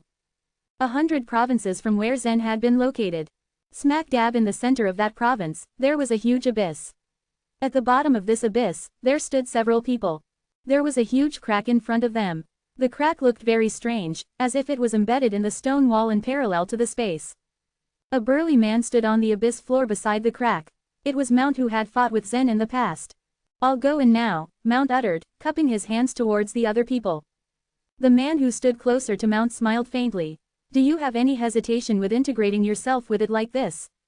Mount mastered his expression to stay calm. "We are from the same origin. After I merge with it, what you will see may be either me or it. I have nothing to lose, so why should I hesitate?" The man nodded and said, "Go ahead." Mount stepped towards the crack. In the blink of an eye, his entire body had been covered by countless mirror-like shards of space that turned him into many smaller pieces. The fragments did not really tear Mount apart, so they did not trigger the chaotic source spirits within his body. Countless shards reflected back a complete image of Mount stepping into the crack. Woo! The moment that Mount's fragments disappeared into the crack, a gigantic eye peered out of it. The crack was more than 40 million feet deep and 3 million feet wide, but when the eye appeared, only a small portion of it was visible. Those people who had been standing in front of the crack were all top masters in the source world, but they still got nervous under the creepy gaze of the eye. They only breathed a sigh of relief when the eye disappeared. These people were top masters from the Sun Crow race, the Divine Farmer race, the Bearing race, and the New Moon race. Standing in front of the group was a man wearing a black coat made of feathers and with sharp eyes. He was the Yellow Thirk, leader of the Bearing race. "Can you make sure that there would be no accident this time?" the Yellow Thirk asked. Divine Farmer, who stood just beside him, gave a slight nod as affirmation. "There would be no hitches regarding our plans, but..." He trailed off as he glanced at Emperor Charm a small distance away. There was a condition that needed to be fulfilled before these plans could take shape, and that was the Great Descending. Even though the group had already obtained half the number of descending rings, the Great Descending hadn't succeeded yet. After deduction, they fixed their sights on the golden-red chaotic source spirits in Zen's hands. Perhaps if they took those spirits, they might succeed. They had already planned to obliterate the Oneness Sky Palace first, and because of Zen, they started the war ahead of schedule. It should have been easy work for the Sun Crow race to destroy the Oneness Sky Palace after they had had Yasmin and Eastern Emperor Tai trapped on the other shore. However, the news that was brought back by Emperor Charm did not bring good tidings. Emperor Charm enveloped himself inside a fluffy white fur robe, his delicate face framed by the immaculately white fur. His eyes flashed fiercely as he said, "All the surviving fighting forces of the Oneness Sky Palace are still in the North Unicorn Province. With the 9 Sun World destruction, I will decimate the North Unicorn Province and also obtain the chaotic source spirits myself." Emperor Charm's handsome visage was unperturbed on the surface, but his anger was raging inside his heart. Although he was only a direct clone of the real Emperor Charm, his bloodline, strength, and mood were almost the same as that of the real Emperor Charm. The possibility that the Sun Crow race could be defeated had never entered his mind. Moreover, they were captured by the Oneness Sky Palace in an extremely humiliating way. Exploding in a fit of fury, Emperor Charm had no choice but to finally use the 9 Sun World Destruction Theurgy. Every time the Sun Crow race invaded a province, he would mark that province with 9 seals made of his bloodline. Then he could use them to deploy the 9 Sun World Destruction Theurgy regardless of distance. This would be his last resort. He had never thought that the time would come that he needed to use this Theurgy. What? As soon as Emperor Charm finished speaking, he suddenly opened his eyes with a piercing look and knitted eyebrows. "What's wrong, Emperor Charm? Did someone destroy your 9 Sun World Destruction Theurgy?" Divine Farmer smirked. His question was made in jest. None could dodge their doom once Emperor Charm activated this Theurgy, not to mention that the Oneness Sky Palace was short of Eastern Emperor Tai and Yasmin. Even if they faced that Theurgy, they could only run away with their subordinates. "One sun has been extinguished," Emperor Charm muttered in disbelief.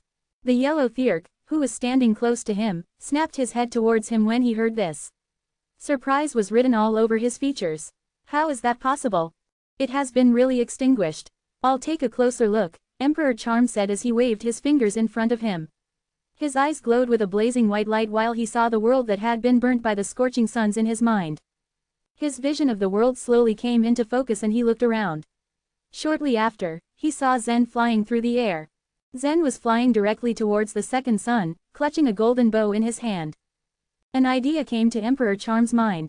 It was so absurd it seemed impossible. Did this runty brat extinguish one of the suns? Just as Emperor Charm was ruminating about this possibility, Zen aimed the bow and pulled the string taut. Golden marks appeared on both his body and the bow, then he let the arrow loose. Whoosh! That arrow's power seemed ridiculously feeble in Emperor Charm's eyes. It flew towards the center of the sun, seemingly in slow motion, before it turned into a tiny black ball that expanded before dissipating. The huge sun also disappeared. What is it? Emperor Charm's eyes twitched as if he had witnessed the most unbelievable scenario he had ever seen in his life. How did it go out, dude? The interest of the two strongest warriors, Divine Farmer and the Yellow Thirk, were extremely piqued. With an irritated snort and a wave of two of his fingers in the air, Emperor Charm conjured a space in front of them that reflected Zen's figure as he pulled the long bow taut. Isn't he the guy with the soaring snake sword? The Yellow Thirk asked. It's him, Divine Farmer confirmed. After the battle of the chaotic source world, Zen had attracted the attention of these beings. However, they had not seen Zen go to any significant place except wander around the other shore. A number of super forces had already hatched some plans to kill him, but no one could follow his tracks at all.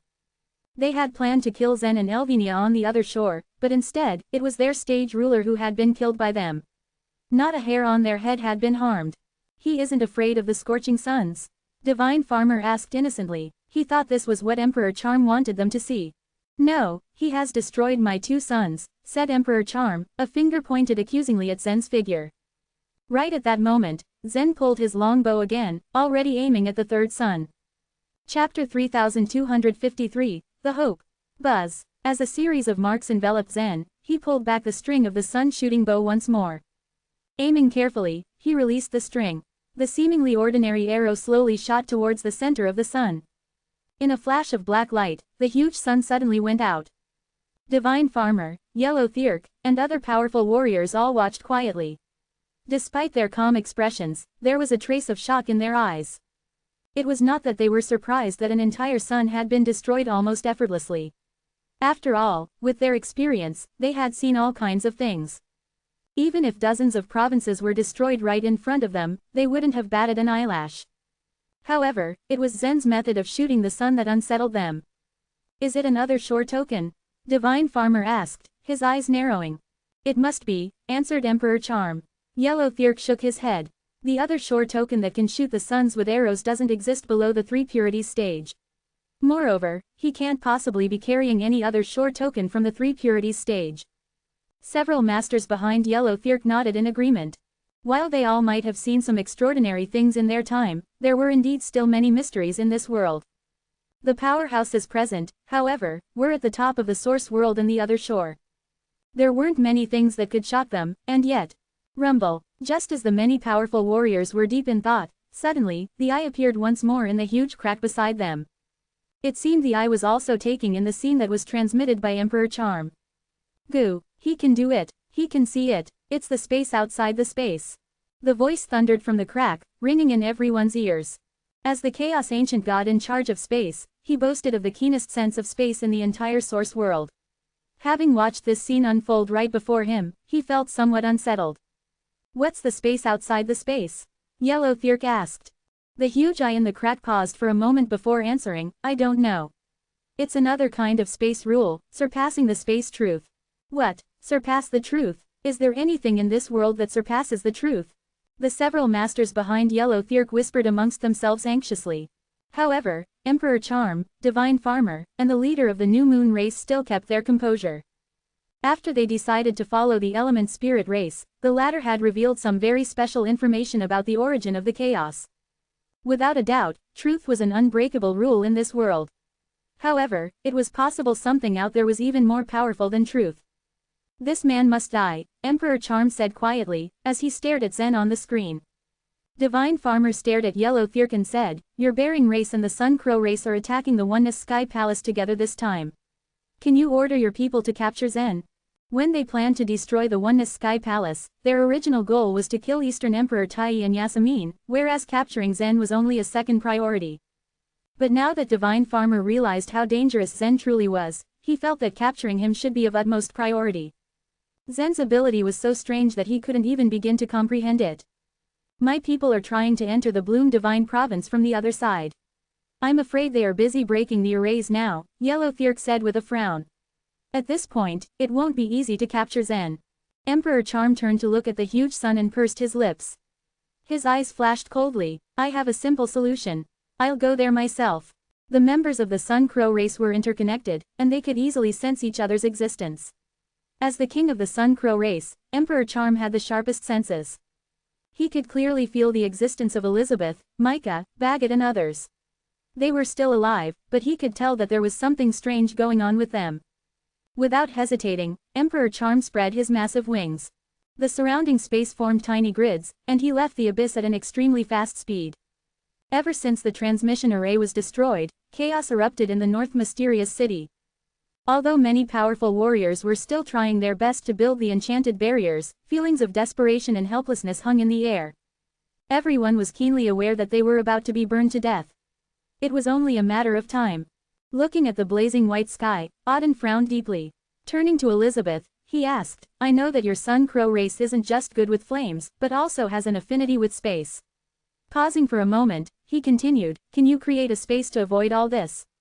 While they had submitted to the Emperor Charm in Zen's body, they still felt quite hostile towards the humans. However, since this was a matter of life and death for everyone, the Sun Crow race had decided to join forces with them. They were either activating the enchanted barriers, or at the very least, helping stabilize them. It's useless. Elizabeth shook her head. When the 9 Sun World Destruction Theurgy is activated, everything in the province, including the space, will be destroyed. As she spoke, she pointed towards the sky. While ordinary people could only see the sky as a blinding, blazing white light, Elizabeth and Auden could see cracks forming. It seemed the flames were so powerful that they burned even space itself. Auden's frown deepened. Was there really no way out? Don't you still have that man? Elizabeth said sarcastically. After saying this, she suddenly felt a chill run down her spine. It seemed her instincts were telling her to not speak ill of that man. You mean Zen? Auden smiled bitterly. While he has indeed created many miracles, he can't solve every problem. It'd be wishful thinking to expect such a junior to deactivate Emperor Charm's 9 Sun World Destruction Theurgy. However, before he was even able to finish speaking, the blazing white light in the sky suddenly dimmed. All the people in the North Mysterious City turned to look towards the sky. Although the sky was still blazing white, they noticed one out of the 9 suns was missing. Elizabeth's eyes widened. She scanned the atmosphere, thinking the 9th sun had probably shifted its position. Auden too stared at the sky. Just like Elizabeth, he had guessed that one sun had ended up blocking the other. Never in his wildest dreams would he have imagined someone had shot it down. As they both scanned the sky intently, the sky darkened even more, and another sun disappeared. The suns are being extinguished. Someone shouted. Auden pursed his lips dubiously. Yes, 2 of them were extinguished. There is hope. We must hold on. The suns will definitely be extinguished. Quote quote. 2 suns had disappeared. While they didn't know how or why, finally, the people in the North Mysterious City felt a surge of hope. Chapter 3254, Distress Signal. At that moment, everyone's eyes were on the blazing sky. The strong light almost blinded their eyes, especially those of the weak Other Shore Realm warriors. However, none of them wanted to lower their heads. After all, whatever happened in the sky was their only hope of living. Everyone held their breaths as they carefully watched every movement in the sky, their instinct to survive fueling their attentiveness. After a while, the 3rd sun was gone from everyone's sight. Wow, the whole North Mysterious City was in an uproar again. Maybe Emperor Charm let us off. It should be, but why did he do that? Because we've captured the Sun Crows. The air was filled with chatter as many of them began to guess why. They didn't know how Zen had managed to capture the members of the Sun Crow race, but the Sun Crows obeyed him. Thus, it was no surprise that they considered them as prisoners. There were some people who thought that it was Emperor Charm who had shown mercy. On the other hand, some had different opinions. Is it possible that Zen has done something to destroy the suns? I saw him leave the North Mysterious City and fly towards the suns. It is impossible. Zen is indeed powerful, but he's only an ordinary chaotic source realm warrior. He's only on the same level as the Oneness generals. If even the mountain leaders can't do anything about those suns, then how could he destroy them? Although many people had seen Zen fly towards the suns, most of them didn't actually think that he could deal with them. Suddenly, Jago said, "I believe it is Flag Master who has destroyed the suns." "I believe the same too." Kenelm agreed. Meanwhile, Monica looked up at the blazing white sky, her eyes filled with mixed emotions. If there is really someone who could create such a miracle, then it must be Zen. She whispered. Buzz. At that point, another sun had vanished from the sky. The one who had destroyed them had now eliminated the fourth sun. As the suns disappeared one by one, there was less pressure on the masters who used the enchanted barriers. Originally, after an enchanted barrier was built, it would only last for a few seconds. Now, it lasted more than a minute. The others took turns to maintain the barrier more easily, and therefore they had time to replenish some divine crystals. In that way, they could use the enchanted barriers to keep the people in the North Mysterious City alive. The sixth sun, the seventh one, the eighth one, the ninth one. The blazing white light eventually got dim as more and more suns were gone. When the last sun was extinguished, the North Unicorn Province returned to its normal state. At the same time, everyone saw a black dot glow in the sky. It was the same black light that appeared when a sun had vanished. There had been the black light before, but the light from the other suns had covered it. As the black dot flickered, the people in the North Mysterious City also saw a figure as big as an ant that floated in the sky. Someone is there. Who is there? This person was beside the suns while the suns were destroyed. Was he the one who extinguished them? The people in the North Mysterious City became excited again, and some of them stared straight at the figure with their eyes wide open. On the contrary, Auden, Pierce, and the leaders of the Ivory Mountain, Golden Mountain, and the other mountains were utterly shocked. It's Zen. It's really him. He is the savior of our Oneness Sky Palace. Goran and the others were even more ecstatic, especially Athamar, who was in an extremely good mood at that point. As Zen descended with the golden bow, more and more people saw and recognized him. It's Zen. Oh my goodness. He did it. He really destroyed the suns. How is that possible? They were unaware that Zen felt it was easy for him to destroy the 9 suns. After all, such a deed was beyond their imagination and understanding. Thus, they considered what he had done as a miracle. Furthermore, Zen's cultivation base was greatly different from that of Emperor Charm. Even the wisest men among them like Auden and Pierce never thought that Emperor Charm already had an invincible nemesis over 1,000 divine eras ago, and that nemesis could defeat him easily. As for Elizabeth, Micah, and the other members of the Sun Crow race, they thought of another matter.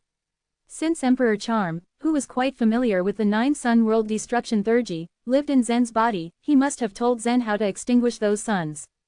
Whoosh! A few moments later, Zen landed in the middle of the North Mysterious City. Thunderous applause echoed in the North Mysterious City. After everyone had gone through a life and death crisis, all of them felt truly grateful. Even though they could only offer a round of applause now, their cheers were heartfelt. Of course, Kenelm, Gant, and Monica were overjoyed. They all ran towards Zen and enveloped him in a long hug. Still, Libby was confused. She knew that Zen was a disciple of the Land of Sword Grief, so how did he know those other Shore Realm warriors? She decided to ask some people, and their answers surprised her more. She didn't know that Zen had been promoted step by step from the Dragon City. There were 2 words in the 9 Sun World Destruction Theurgy, which were, World Destruction. Those words were enough to prove the Theurgy's immense power. Just now, a layer of the surface of the entire North Unicorn Province got peeled away. As a result, the creatures on the ground of the North Unicorn Province, ranging from small ants in tiny crevices to some rare beasts, all burned to ashes. Only a small number of them that hid deep underground had survived. Now, the evil god had been hiding deep beneath the ground and was still in cultivation. He didn't know what had happened in the outside world. Fortunately, the place the evil god had chosen was far away from the North Mysterious City. If he was in the southwest of the North Unicorn Province, then he would have been in trouble even if he hid deep below the ground. That was because the 9 suns were up high in the southwest and descended from the sky. In other words, they had targeted the North Mysterious City. But now they were gone, and everything looked different from they used to be. The ground around the North Mysterious City was burned and had turned into layers of flowing magma. If one stood on the city wall of the North Mysterious City, they would see the vast ocean of magma around them and even feel the heat it emanated. It was like the North mysterious city had turned into a lonely boat in the middle of the magma sea. After the catastrophe was over, the leaders of the mountains brought their men back to the Bloom Divine Province. The southwestern region of the North Unicorn Province had already become a sea of magma. It was unknown how many years it would take for the magma to solidify. Since the magma could entrap them, everyone flew up in the air and left the destroyed North Mysterious City. Pierce, who flew in front of the others, thought about what the Sun Crow race would do next. Zen had almost taken away all the core members of the Sun Crow race. Once Emperor Charm learned the news, he would naturally be furious and would likely launch an aggressive attack in return. And since he was too powerful, no one in the Oneness Sky Palace could stop him. The mere thought of it made Pierce upset. In the next second, a golden sword on his waist glowed and transmitted a wisp of consciousness straight to his mind. It was the distress signal from the Oneness Mountain. The leaders of all the mountains also received the signal, and their hearts pounded loudly in their chests. Chapter 3255, The Dragon Cliff. The Bloom Divine Province was the base of the Oneness Sky Palace. With the invasion of the Sun Crow race, Pierce chose to lead the soldiers to resist the enemy in the North Unicorn Province. He just didn't want the Sun Crow race to wreak havoc in the Bloom Divine Province. However, when the Sun Crow race wantonly attacked, he didn't expect that the Bering race would assign another force to advance from the southeast. The southeast of the Bloom Divine Province had always been uninhabited. From time to time, races from the Savage Land would attempt to launch attacks from there. Later, the Oneness Sky Palace set up a pass in the southeast of the Bloom Divine Province. There, on the Dragon Cliff, they set up the Bloody Sword Array. For hundreds of years, powerful Oneness governors had guarded the Dragon Cliff. Currently, the designated Oneness governor was a man called Patton Lin. Just like Zen, Patton also had a perfect matching with the truth of eternal sword intent. As a direct descendant of the Lin clan in the Origin Mountain, he was treated with the same respect as Dorothy was. However, a dispute in the Oneness Sky Palace involving him had broken out 200 years ago, which led to the death of his wife. Since then, he had volunteered to come to the Dragon Cliff. For the past 200 years, he had been the one guarding the cliff. In his time there, the savage alien races from the southwest rarely dared to invade. The few who did dare ended up being brutally annihilated. Ever since the Sun Crow race's invasion from the northeast, the Oneness Sky Palace had been in a state of panic. Even the soldiers on the Dragon Cliff had been worried and engaged in lively discussions. This time, the Sun Crow race has come with great power. I wonder if the Seven Mountains will be able to defeat them. They have too. They've retreated from the Mountain Viewing Province all the way to the North Unicorn Province. They must not let those birds get even the Bloom Divine Province. I have made an application to participate in the war in the North Unicorn Province, but I was rejected.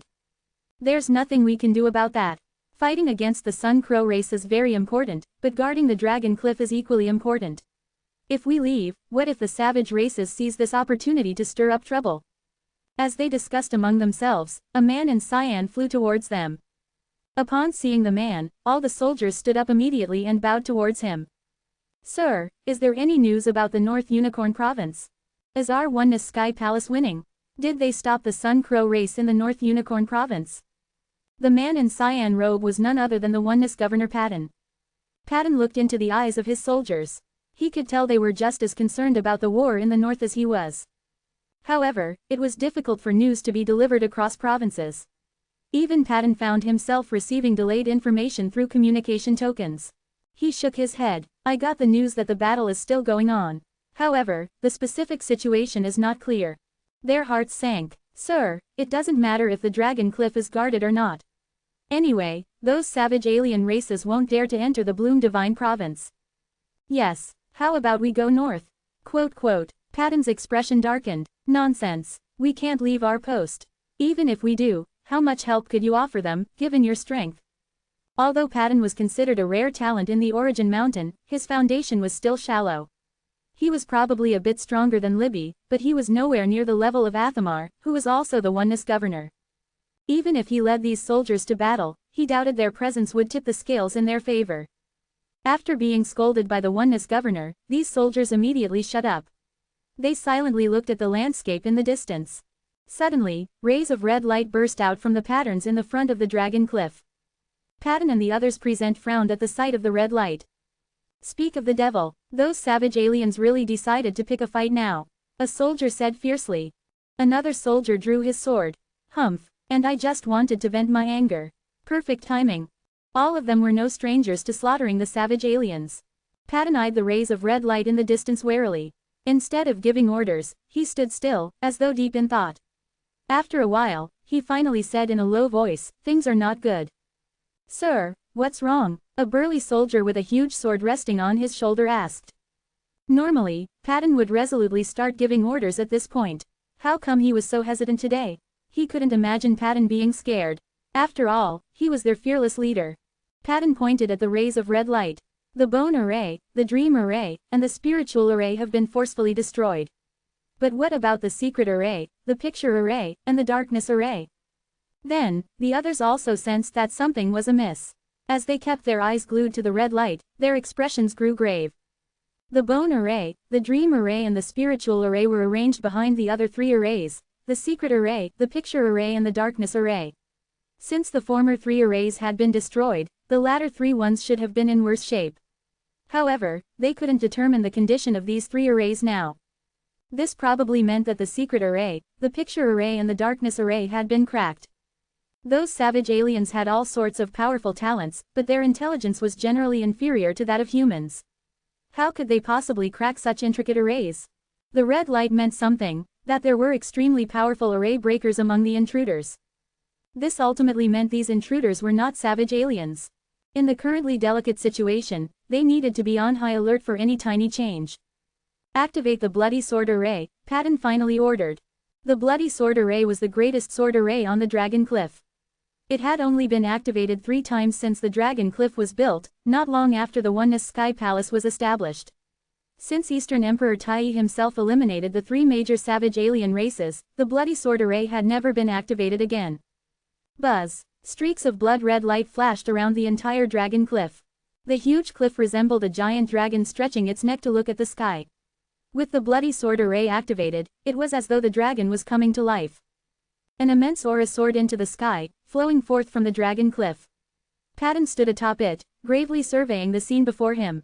As he expected, several figures soon appeared around 30,000 feet away from the Dragon Cliff. Seeing those people clearly, Patton shut his eyes tightly and took a deep breath. A strong sense of frustration came to him. He figured that the people in the distance were either from the Bearing race or the Divine Farmer race. If this was so, it'd be impossible for his soldiers to defend the Dragon Cliff. "Everyone," he addressed his soldiers loudly, "get into the transmission array and return to the Oneness Sky Palace. Now."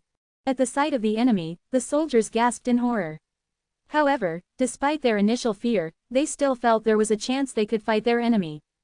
Upon hearing Patton's orders, everyone was stunned for a moment. When they finally came back to their senses, they broke into an uproar. "I won't leave. You can leave if you want. But I am staying to fight. I'm willing to guard the Dragon Cliff, if it's the last thing I do." Chapter 3256, Reaching the Core Area. These soldiers had already understood that the intruders were extremely powerful, and that the Dragon Cliff could not resist them. Patton knew this well, which was why he had asked his men to leave first. They could guard the 7 mountains if they remained alive. But none of the soldiers was willing to retreat. Patton ignored their determination. What had to be done, had to be done. "Please kill us if you don't want us to stay," the strapping man said firmly. Patton looked at them, stunned. After a long time, he said, "Walker, you need to go to destroy the transmission array. You can all leave through the transmission array before it is destroyed. I'm letting you go back because then you can guard the 7 mountains. I'm not going to let you become deserters." Everyone knew this, but no one wanted to leave. They didn't have a way back if Walker destroyed the transmission array. Some distance away, an old man in white approached them, a black rod perched on his shoulder. He shouted, his voice hoarse, "I've heard that the person guarding the Dragon Cliff is Patton, a talent of the Origin Mountain. Are you Patton?" Patton unsheathed the 3-foot-long sword in his hand. The red light on the Dragon Cliff flickered, and the sharp radiance of the bloody sword array appeared. "Yes. What is it to you? We are humans. There is no need for us to fight each other. The Bearing race is in need of powerful warriors. If you are willing to pledge allegiance to our race, you can become immortal and own an eternal life," the old man said. Patton understood what the Bearing race was after. Offering the eternal life was indeed a good incentive, but nothing could persuade Patton to pledge allegiance to the Bearing race. He sneered, "Nonsense. Our Oneness Sky Palace is the most orthodox human force in the world. How can we join you? The old man didn't think he could persuade Patton. He sighed and looked at the bloody sword array that was wrapped around the dragon cliff. Then he stretched out his finger, and tapped lightly on it. Pass through the middle line. I can break the array easily. About 15 minutes later, the old man came upon the broken transmission array that lay behind the dragon cliff. He frowned. This is completely destroyed. Even if it's repaired, it cannot build an accurate space channel, he said. Beside him stood a masked man, his skin dark green. He said rather stoically, we can advance once we enter the Bloom Divine Province. It doesn't matter if we have to spend a longer time. Let's go, another man said, passing through the transmission array and flying on forward. After dozens of people had flown away, the old man shook the fishing rod on his shoulder. Patton's head was hanging at the front of the fishing rod. His head had been cut off, his handsome face still scrunched with malice. He stared at the old man ferociously. I cracked the array fast enough, but you still killed 3 of my people with a sword and a broken array, the old man said with a sigh. Young people nowadays can't be underestimated. Saying thus, he took a step forward and jumped. Patton's head was now hanging on the fish line, floating behind him. After the old man caught up with the team, a tall, thin man asked, there are 7 mountains in the Oneness Sky Palace, but our goal should be the Oneness Mountain, right? The old man nodded. The biggest trouble of the Oneness Sky Palace is Eastern Emperor Tai. If he breaks free from the shackles and wakes up, all of us will die. We'd better kill him first, since he's trapped on the other shore, the tall, thin man said. Of course, I will lead my men to attack the Phoenix Palace of the Oneness Mountain, said the old man. There were many arrays in the Oneness Mountain, and even a strong warrior couldn't break through them easily. But this old man was a supernormal talent of the Bering race. His talent involved breaking arrays. There was no array in the world that he couldn't break. Gavin had handed over most of the information about the Oneness Mountain to the old man. He knew the Oneness Mountain very well, causing him to believe that attacking it wouldn't be too difficult. But since the transmission array broke, they had to use the slow way, flying. Soon after they entered the Bloom Divine Province, they found the ethereal dragon city in the southwest. There were also people from the Oneness Sky Palace guarding the ethereal dragon city. But they weren't skilled enough to resist an attack from these masters of the Bering race. They were all killed in the blink of an eye. Some people had wanted to destroy the transmission array in the ethereal dragon city again, but their efforts had been in vain. After they passed through the transmission array, the members of the Bering race reached a mountain city. They then passed through the transmission array once again, following which they reached the dragon city. The transmission array of the dragon city lay outside the Dragon Shadow Pavilion, guarded by several Oneness guards. During the war, the entire Bloom Divine Province remained heavily guarded, and all the arrays of various sizes in the Oneness Mountain were activated. Even so, the Oneness guards had never dreamed that these people would enter the Dragon City through the transmission array. They were stunned to see the old man and the other members of the Bering race. Who are you? Show me the sword card of the Oneness Sky Palace. One of the Oneness guards shouted. Before he could finish speaking, a thin fish line was wrapped around his throat. The old man's arm trembled, and with one yank, the Oneness guard had been beheaded. The other Oneness guards were alarmed. Some screamed, some shouted out warnings, some took out their other shore tokens to fight, and some chose to escape. But it didn't matter what these Oneness guards did or what choice they made, it was all meaningless in the face of these powerful warriors. The members of the Bering race were casual in their moves, but many of the Oneness guards had disintegrated into pieces. The death of these Oneness guards alarmed more people. Sellers who guarded the Sword Tower, Callum who guarded the Dragon Path, and other powerful warriors stationed in the Dragon City swung into action. These warriors were much stronger than the Oneness guards.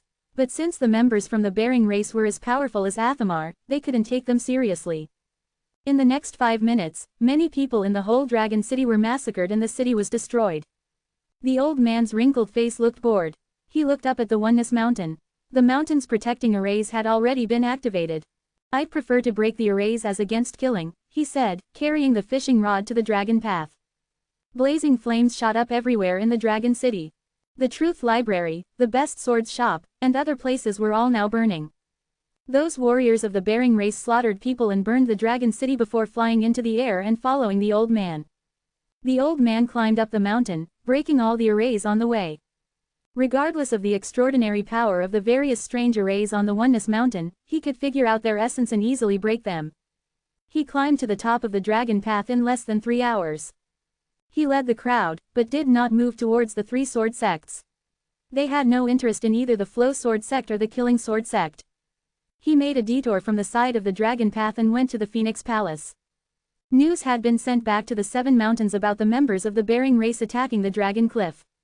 The enchanted barriers of the arrays in the Seven Mountains had been opened, but the disciples of the major sword sects were still panicking. In the flow sword sect, Trish, dressed in white, flew along the road between the yards. She gently pushed the door of a house open and found Letitia walking up to her and asking with concern, "How's it going?" The Sun Crow race had attacked suddenly. Zen had been afraid that Letitia and the others would be worried about him, which was why he hadn't gone up the mountain when he had made his way to the North Unicorn Province from the Dragon City.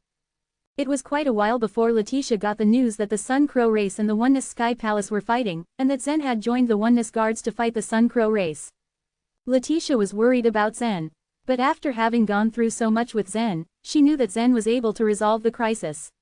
She believed that Zen would return safely. "The situation is not looking good," said Trish. "What happened?" Letitia asked, her heart sinking. Trish hesitated before saying, "Word is that Emperor Charm has employed the 9 Sun World Destruction Theurgy in the North Unicorn Province and burned everything in the province to ashes." Those who had escaped through the transmission array had relayed this news. After the transmission array was destroyed, they had thought that the North Mysterious City had been burned to ashes and that the 7 mountains, powerful warriors had died in the process. 9 Sun World Destruction Theurgy. Letitia's eyes narrowed. Trish nodded and said, "That's Emperor Charm's Theurgy. I'm afraid it's very difficult for Mr. Luo." On hearing the terrifying rumor, Trish thought that Zen might have died in the North Unicorn Province along with the other powerful warriors. Zen was powerful, but his growth and progress in such a short period of time was limited. Even the strong warriors like Athamar and Pierce had died in the North Unicorn Province. It was far-fetched, according to her, that could Zen escape. "Okay, I see," Letitia said, nodding. Trish noticed that Letitia was calm. She knew that Letitia had a deep, close relationship with Zen, which was why she found Letitia's calmness at the news so strange. Letitia was worried, but in the past many years, she had never seen Zen fear fire. If the scorching suns had really burned them, the others wouldn't have survived. But Zen's chances of survival were very high. It was at this moment that another woman in purple walked over to them and asked in a rather hurried tone, "Trish, do you have any news about my husband?" The purple-clothed woman was Edna. Zen had released her from his inner world and allowed her to live in the Flow Sword sect. The evil god had become Zen's inner world generating avatar, but Edna was still very concerned about the evil god. According to her, as long as the evil god didn't betray Zen, there would be a bright future for him. The women in the yard had seen the evil god before, and they all had an instinctive aversion towards him. That was why they disliked Edna. Trish glared coldly at Edna and said, "He's a nobody. How would I know anything about him? He might have died in the North Unicorn Province." Edna's shoulder trembled at Trish's answer, her eyes brimming with tears. She forced a smile and turned around. Margaret looked down at them when she was standing on the second floor, and heard everything that Trish had just said. Margaret would have cried bitterly in the past at such bad news. But with her pregnancy, she had become calmer. She had begun to do everything according to Zen's instructions. All for the baby in her belly. She paled a little, pursing her lips. But she forced herself to calm down, her expression returning to normal. She believed that Zen would come back. Not long after Trish arrived, the ground began to suddenly shake. Rumble, a dragon-shaped lightning exploded in the distance, seeming to cut heaven and earth in half. Even a colossal thing like the Oneness Mountain began to shake. It looked like a giant beast trying to shake off the lice on its body. Margaret was agile. She had been leaning against the fence to stare at the lightning which came from behind the Flow Sword sect. It wasn't hard to guess that it came from the Phoenix Palace. The Oneness Mountain, especially the Phoenix Palace, the core of the Oneness Sky Palace, was on high alert. After all, Eastern Emperor Tai was protected in the Phoenix Palace. If the intruders were to attack and kill him, the Oneness Sky Palace would lose its biggest support. More than 60 people floated above the white mist, led by an old man carrying a fishing rod. A man with red hair had just released the lightning. Many bolts of lightning were still moving in the man's palms like small insects. He smiled and said, "Master Ware, you met with no resistance on your way here. But this white mist is now stopping you. I wasn't expecting this." This man was called Hancock Zhu and he was the brother of one of the 5 element emissaries from the Bearing race. Ware glared at Hancock Zhu and sneered, "The previous arrays are powerful, but their techniques aren't that great. Breaking them is cakewalk for me. The primitive illusion in front of us was personally set up by Eastern Emperor Tai. Breaking it isn't that easy. When Hancock Xu had launched a series of punches at the primitive illusion, Ware felt the hate bubble up within him. He thought that he was just another vulgar man. If Hancock Xu hadn't had a brother who was one of the 5-element emissaries, he wouldn't have been qualified enough to stand together with Ware. Ware shook the fishing rod, sneering disdainfully at Hancock Xu. The thin, long fishing line had already disappeared into the mist. The primitive illusion is arranged using the 18 pillars of the primitive temple. If we can't find the 18 pillars before entering the illusion, we could be trapped inside for life, Ware said, smiling faintly. Back then, the Oneness Sky Palace had been on good terms with the Sun Crow race. Eastern Emperor Tai and Emperor Charm had had a close, friendly relationship, and treated each other as brothers. Some secrets weren't secret to the two races, which gave Ware the confidence to break the array. Everyone in the Phoenix Palace was panicking. The lightning that had descended from the sky was enough to prove the strength of the opponent. Fortunately, it was not that easy to break the primitive illusion. The lightning had fallen outside the Phoenix Palace, but the palace itself was not damaged. But could the primitive illusion really block the powerful warriors? Most of them despaired. There were a lot of guards guarding the Supreme Dragon Hall. Over 1,000 golden armored guards stood guard on the outermost layer. Most of these golden armored guards were only as powerful as the 5-star Oneness guards. Flamen stood before the palace gate, knowing that once the Phoenix Palace was destroyed, these golden armored guards would be nothing more than cannon fodder. She raised her head, her eyes easily piercing through the layers of white mist and falling on the strong warriors of the Bearing race. They split into two groups. The first group went to capture the North Unicorn Province, while the second group came to attack the Bloom Divine Province. Flamen sighed. This was not a complicated strategy. When the Oneness Sky Palace fell short of soldiers and generals, it would have no power to fight back against the joint attack of several large races. What should we do if the powerful warriors come in? How about we move Eastern Emperor Tai away from here? Jean paced back and forth in panic. Chapter 3257, Sacrifice Himself. Jean was always arrogant in the Phoenix Palace, holding her head high. She wasn't afraid of anything other than Eastern Emperor Tai. But she shivered violently as she faced this real crisis, fearful of what was to come. Mother, even Cleon, Chance, and Ahmad, who were sitting on the stairs, couldn't bear to see the timidity in her features. The three brothers were selfish, but given that they were the sons of Eastern Emperor Tai, they remained calm in such a crucial life and death situation. They understood that they could hold high positions in the palace because Eastern Emperor Tai was their father. And now that their father was in danger of dying, they had obviously chosen to fight the invaders and protect him till the end of their lives. I'm trying to find a way out, Jean said, glaring at her sons to conceal her panic and embarrassment. Cleon was calm as he tried to persuade her. Those powerful people have already surrounded the primitive illusion. We can't move farther even if we want to. We have no way out. If they break in, we should go all out, added Chance. Those who sat on the stairs with him were all children and grandchildren of Eastern Emperor Tai. Elvinia also sat beside them, an elbow on her knee, and held a piece of thin paper that had been floating in the wind with the other hand. A number of words were scribbled on it. At Chance's words, she merely looked indifferently at him. In such a critical situation, the three brothers became courageous and persistent, in sharp contrast to their mother. No wonder they were Elvinia's half-brothers. They were much better than their mother. Elvinia regretted coming back. No matter how exquisite the truth enlightenment was, it was useless in this moment. Her father couldn't even see it, and even if he did, what would be the use of it all in such a critical moment? Could the people around her defeat the powerful invaders above with it? She couldn't send the truth enlightenment to her father. Moreover, she was blocked here and couldn't go to the North Unicorn Province either. The news about the tragic battle in the North Unicorn Province was being brought to the Phoenix Palace, and Elvinia had learned of it the first time it had come here. As a demon woman, from the divine lair, she knew better how terrible the 9-sun world destruction was. Have all the powerful warriors of the 7 mountains been killed? Zen should be the only exception. Has he survived? All of a sudden, a flame lit up from her fingertip and burned the paper. Lavender, who was sitting on the step below Elvinia, looked curiously at the burning paper and said, "Little master, what are you burning?" Elvinia smiled and answered, "Something written by Zen." At the mention of Zen's name, Laquisha, Lavender, and Nellie suddenly became interested. "What did he write?" they asked in unison. "The whole truth enlightenment," Elvinia replied with a faint smile. The others didn't care about what Elvenia was burning, but at the mention of the truth enlightenment, their gazes immediately shot to her. Even Flamen, Jean, and a few strong masters who had stayed in the Phoenix Palace turned to her.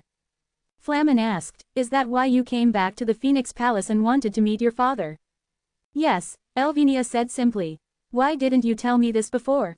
Flamen said, frowning. "What difference does it make if I told you?" Elvenia asked as she stared up at Flamen. Flamen thought for a while and said nothing more. The whole truth enlightenment was important to Eastern Emperor Tai and the Oneness Sky Palace. But with the crucial life and death situation in the Oneness Sky Palace at this point, it would be of no meaning to take it out.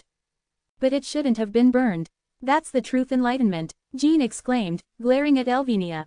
Elvenia looked coldly back at her. "So what? We let them take it away." This was enough to render Jean speechless. They couldn't fend for themselves, let alone fight to keep this paper. Jean looked up at the sky, sighing in frustration. A thin fishing line was moving relentlessly in the primitive illusion. The thread acted as Ware's eyes. He could feel anything it touched. "I've found the sixth pillar. It is easier than I thought," Ware said with a happy smile. He had found 6 pillars in a short period of time, much faster than he had expected. It looked like it wouldn't take much time to find all the pillars in the primitive illusion. Ware was loud on purpose. His voice was loud as thunder, echoing clearly through the Phoenix Palace. The 7th pillar, the 8th pillar, the 9th pillar.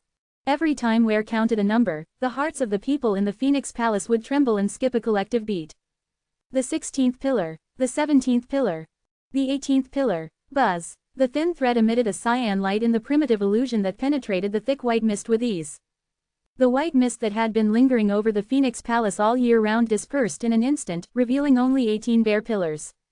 Flamen stood at the top of the stairs in front of the Supreme Dragon Hall, her long luxurious sleeves fluttering.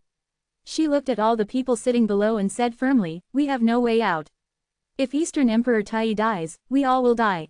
So please don't hold back." Only 7 people who were as strong as Flamen stayed at the front of the Supreme Dragon Hall. Buzz. Ripples spread before the Supreme Dragon Hall, and another big array rose into the air. Flamen stretched out her legs and stepped gently into the air. She then reappeared at the center of the big array, the 3-element sword array. 3 long swords shot out of the array. These swords were the Heaven Sword, the Earth Sword, and the Human Sword. Flamen, without any hesitation, took charge of the Heaven Sword. Another 2 masters followed her and grasped the Earth Sword and the Human Sword. Ware looked down at the 3-element sword array in front of the Supreme Dragon Hall and said with a mocking smile, "I didn't expect such a dignified existence as Eastern Emperor Tai would rely on his wife to protect him. The 3-element sword array is indeed powerful, but it's a pity that you meet me." He then waved the fishing rod and barked an order, "Attack it. Hold the 3 swords and I'll continue to break the array. Now that victory is in sight, why should you be bothered?" "Master Ware, let me destroy this palace," a short man behind Ware said anxiously. Illusory Mountain Press. The shadow of a huge mountain emerged from nowhere, dashing swiftly towards the Phoenix Palace. This shadow was like an upside-down mountain. Although it was virtual, the power contained within it was still terrifying. At the sight of the illusory mountain, Flamen's expression shifted several times before she managed to calm herself. She waved the Heaven Sword lightly and said to the other 2, 3-element defense. Bang! With the joint resistance of the 3 swords, the illusory mountain was halted outside the array. An area of about 10,000 feet around the Supreme Dragon Hall was now protected, but under the pressure of the mountain shadow, all other halls and pavilions of the Phoenix Palace turned to dust. Again, the short man stretched out his hands, and the huge mountain shadow solidified and became more powerful. Sizzle! The 3-element sword array sizzled under the pressure, but it finally managed to block the attack. "I'm in. Let's see how long you can hold on. It's just a sword array, and it's not good at defense. Why bother to hold on?" Some masters of the Bearing race looked down at those of the Phoenix Palace who were trying their best to support the sword array. They looked playful as they made their moves. Boom! Some of the Bearing race came from the Sky Guard Pavilion. The Sky Guard Pavilion was to the Bearing race what the Land of Sword Grief was to the Oneness Sky Palace, except for the fact that there were memorial tablets in the Sky Guard Pavilion. When the masters were strong enough to undertake tasks alone, they would obtain a memorial tablet representing high status. Their strength was almost the same as Flamen's. These masters relied on the theurgies of various other shore tokens, which were in different forms but all with terrifying power. Flamen and the other 2 masters wielded the swords in their hands calmly to resist the enemies. No matter how strong the theurgies these people poured out were, the three-element sword array was unbreakable and withstood consequent attacks.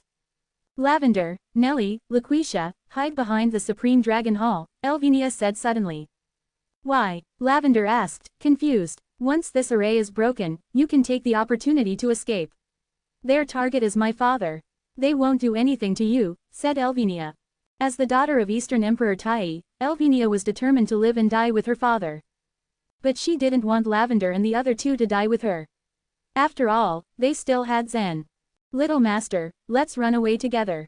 Please, Laquisha said anxiously. In a battle of this level, Elvinia's strength was insignificant. She could escape with them. Elvinia smiled bitterly and shook her head. People born in the Phoenix Palace could obtain more resources, and as a result, they'd have to take up more responsibilities. Elvinia and her half-brothers didn't have the slightest intention of running away. Let's wait for a moment. We can't leave the array now. Even if we leave, we might not remain alive, Lavender suddenly said. The powerful warriors in the sky sent out tens of thousands of divine megatons of force every time they attacked. The bricks and tiles of the Phoenix Palace turned to dust, having been crushed over and over again. They would also turn to dust if they were to flee at their current strength and weren't careful enough.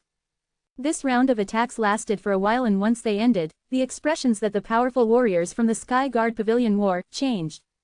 They hadn't expected the last array to be so powerful as to forcefully shut them out.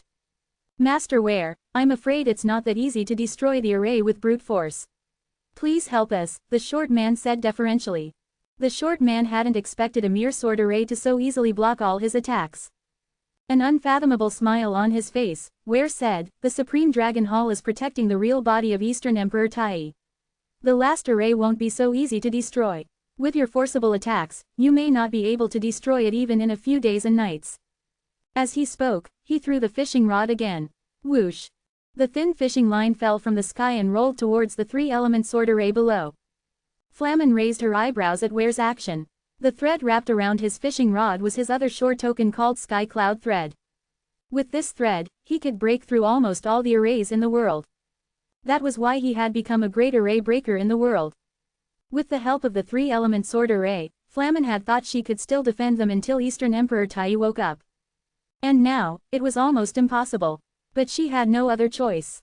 She would never allow Ware to break the array. Master Heller, Flamen turned, with the heaven sword in hand, and exclaimed. An old man sat on the stairs behind her. He was as strong as Auden and Pierce, but he hadn't made a single move. He had once fought alongside Eastern Emperor Tai, but had been cursed when wandering in stage 32.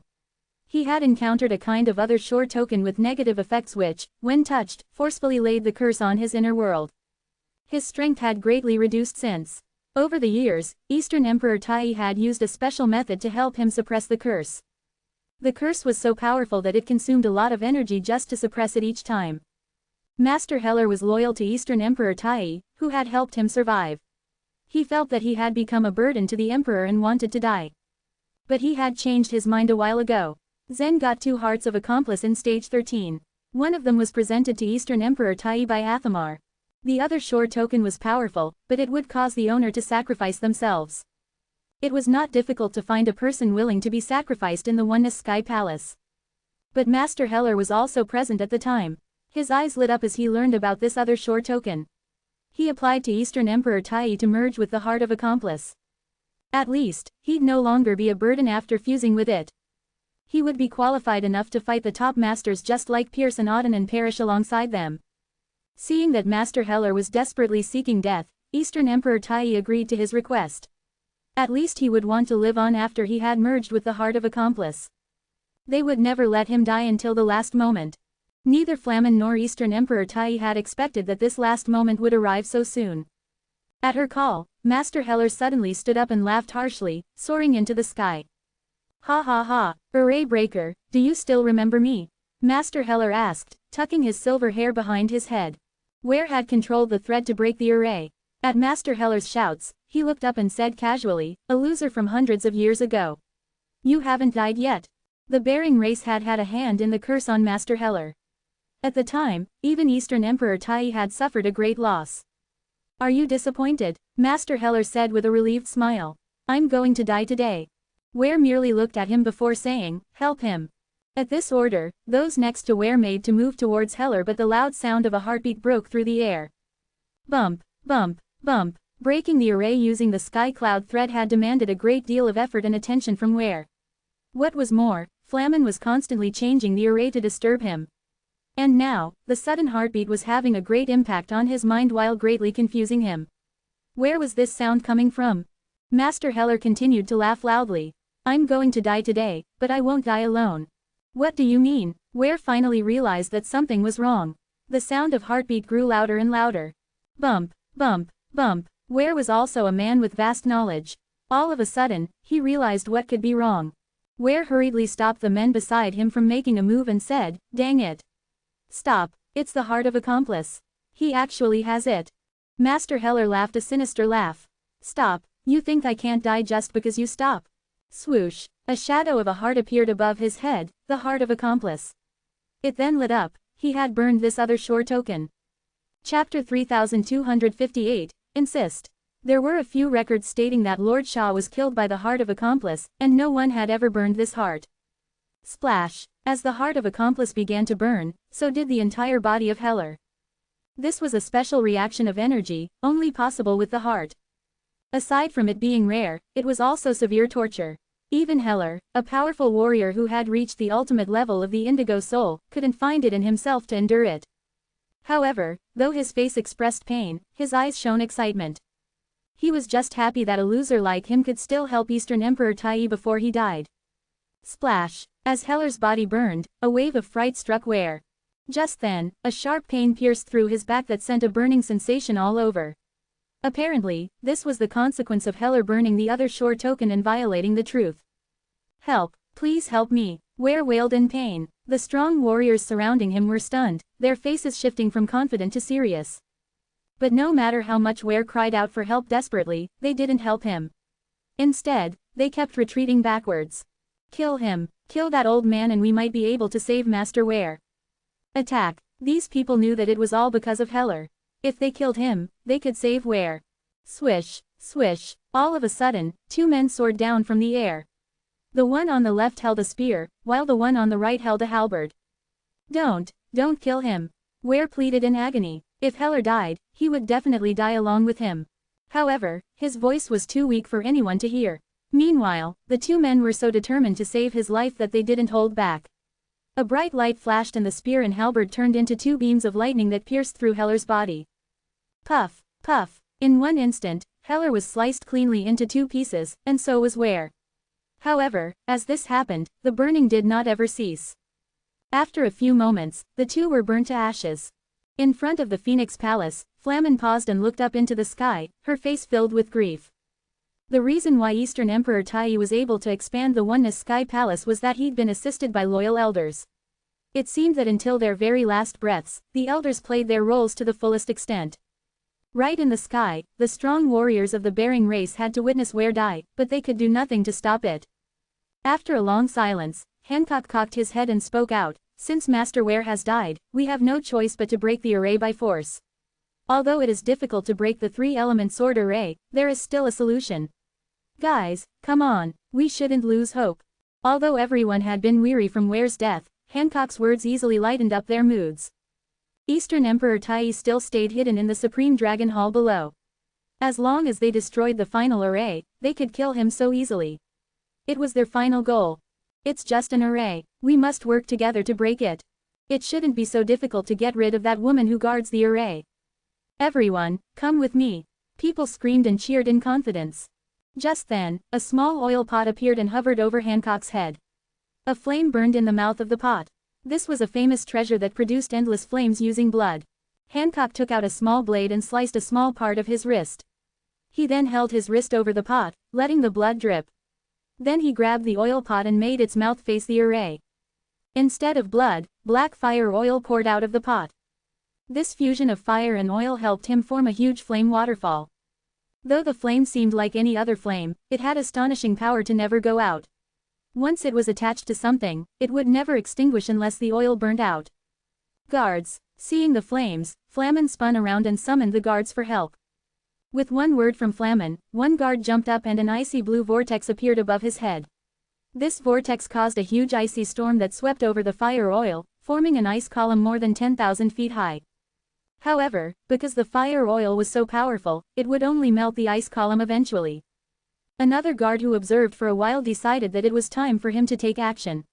A pair of jade swords appeared in his hands, and with continuous tapping of the swords, a dozen runes circled around the ice column. Once the runes stabilized, the flames began to seal. Hancock saw this and grinned. Although your method is ingenious, do you really think you can block all of us? On his cue, the people behind him began to let go all the thurgies they had. This went on for a minute. 5 minutes passed. An hour. 4 hours. The attack never stopped, and there was no sign of it slowing down anytime soon. Although Flamen was safe under the protection of the three-element sword array, she seemed drained as ever. Aside from her, the two men with the earth sword and the human sword also appeared tired. At this point, everyone's thurgies sent out thousands of divine megatons of force.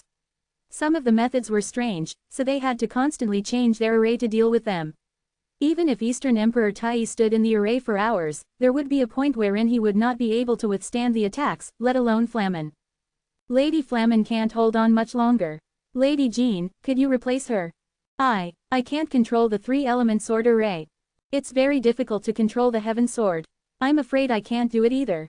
Seeing Flamen grow weaker after blocking each attack, everyone behind her grew worried. At this rate, the array would be broken in no time. It came to a point that the people in front of the Supreme Dragon Hall had begun to lose hope. Was this it? Was the Oneness Sky Palace going to be defeated? Sadly, Pierce and Auden, who led the Masters of the Seven Mountain, died in the North Unicorn Province. They had no more reinforcements and no more miracles. They had hoped for a second that Eastern Emperor Tai would wake up, but he seemed nowhere close to consciousness. Meanwhile, Pierce led the group of warriors to open up a space channel. After they had traveled it for a while, they reached the wall between the provinces. As the group followed Pierce, they passed through the wall and arrived at a large city in the northeast of the Bloom Divine Province, the Tiger Peace City. Having heard the news of 9 Sun World destruction, people began to leave and move out of the city. After all, if the Sun Crow race advanced further, they knew that the city would be their first stop. Everyone seemed helpless and defeated.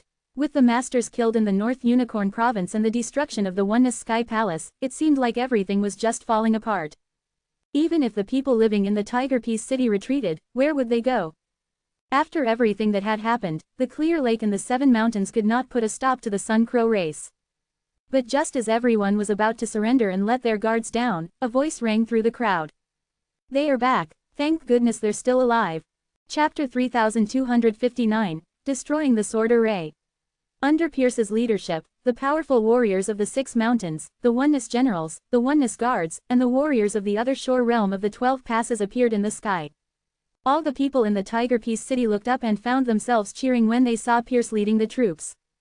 They couldn't tell what exactly had happened during the battle, but at the very least, the powerful warriors had survived.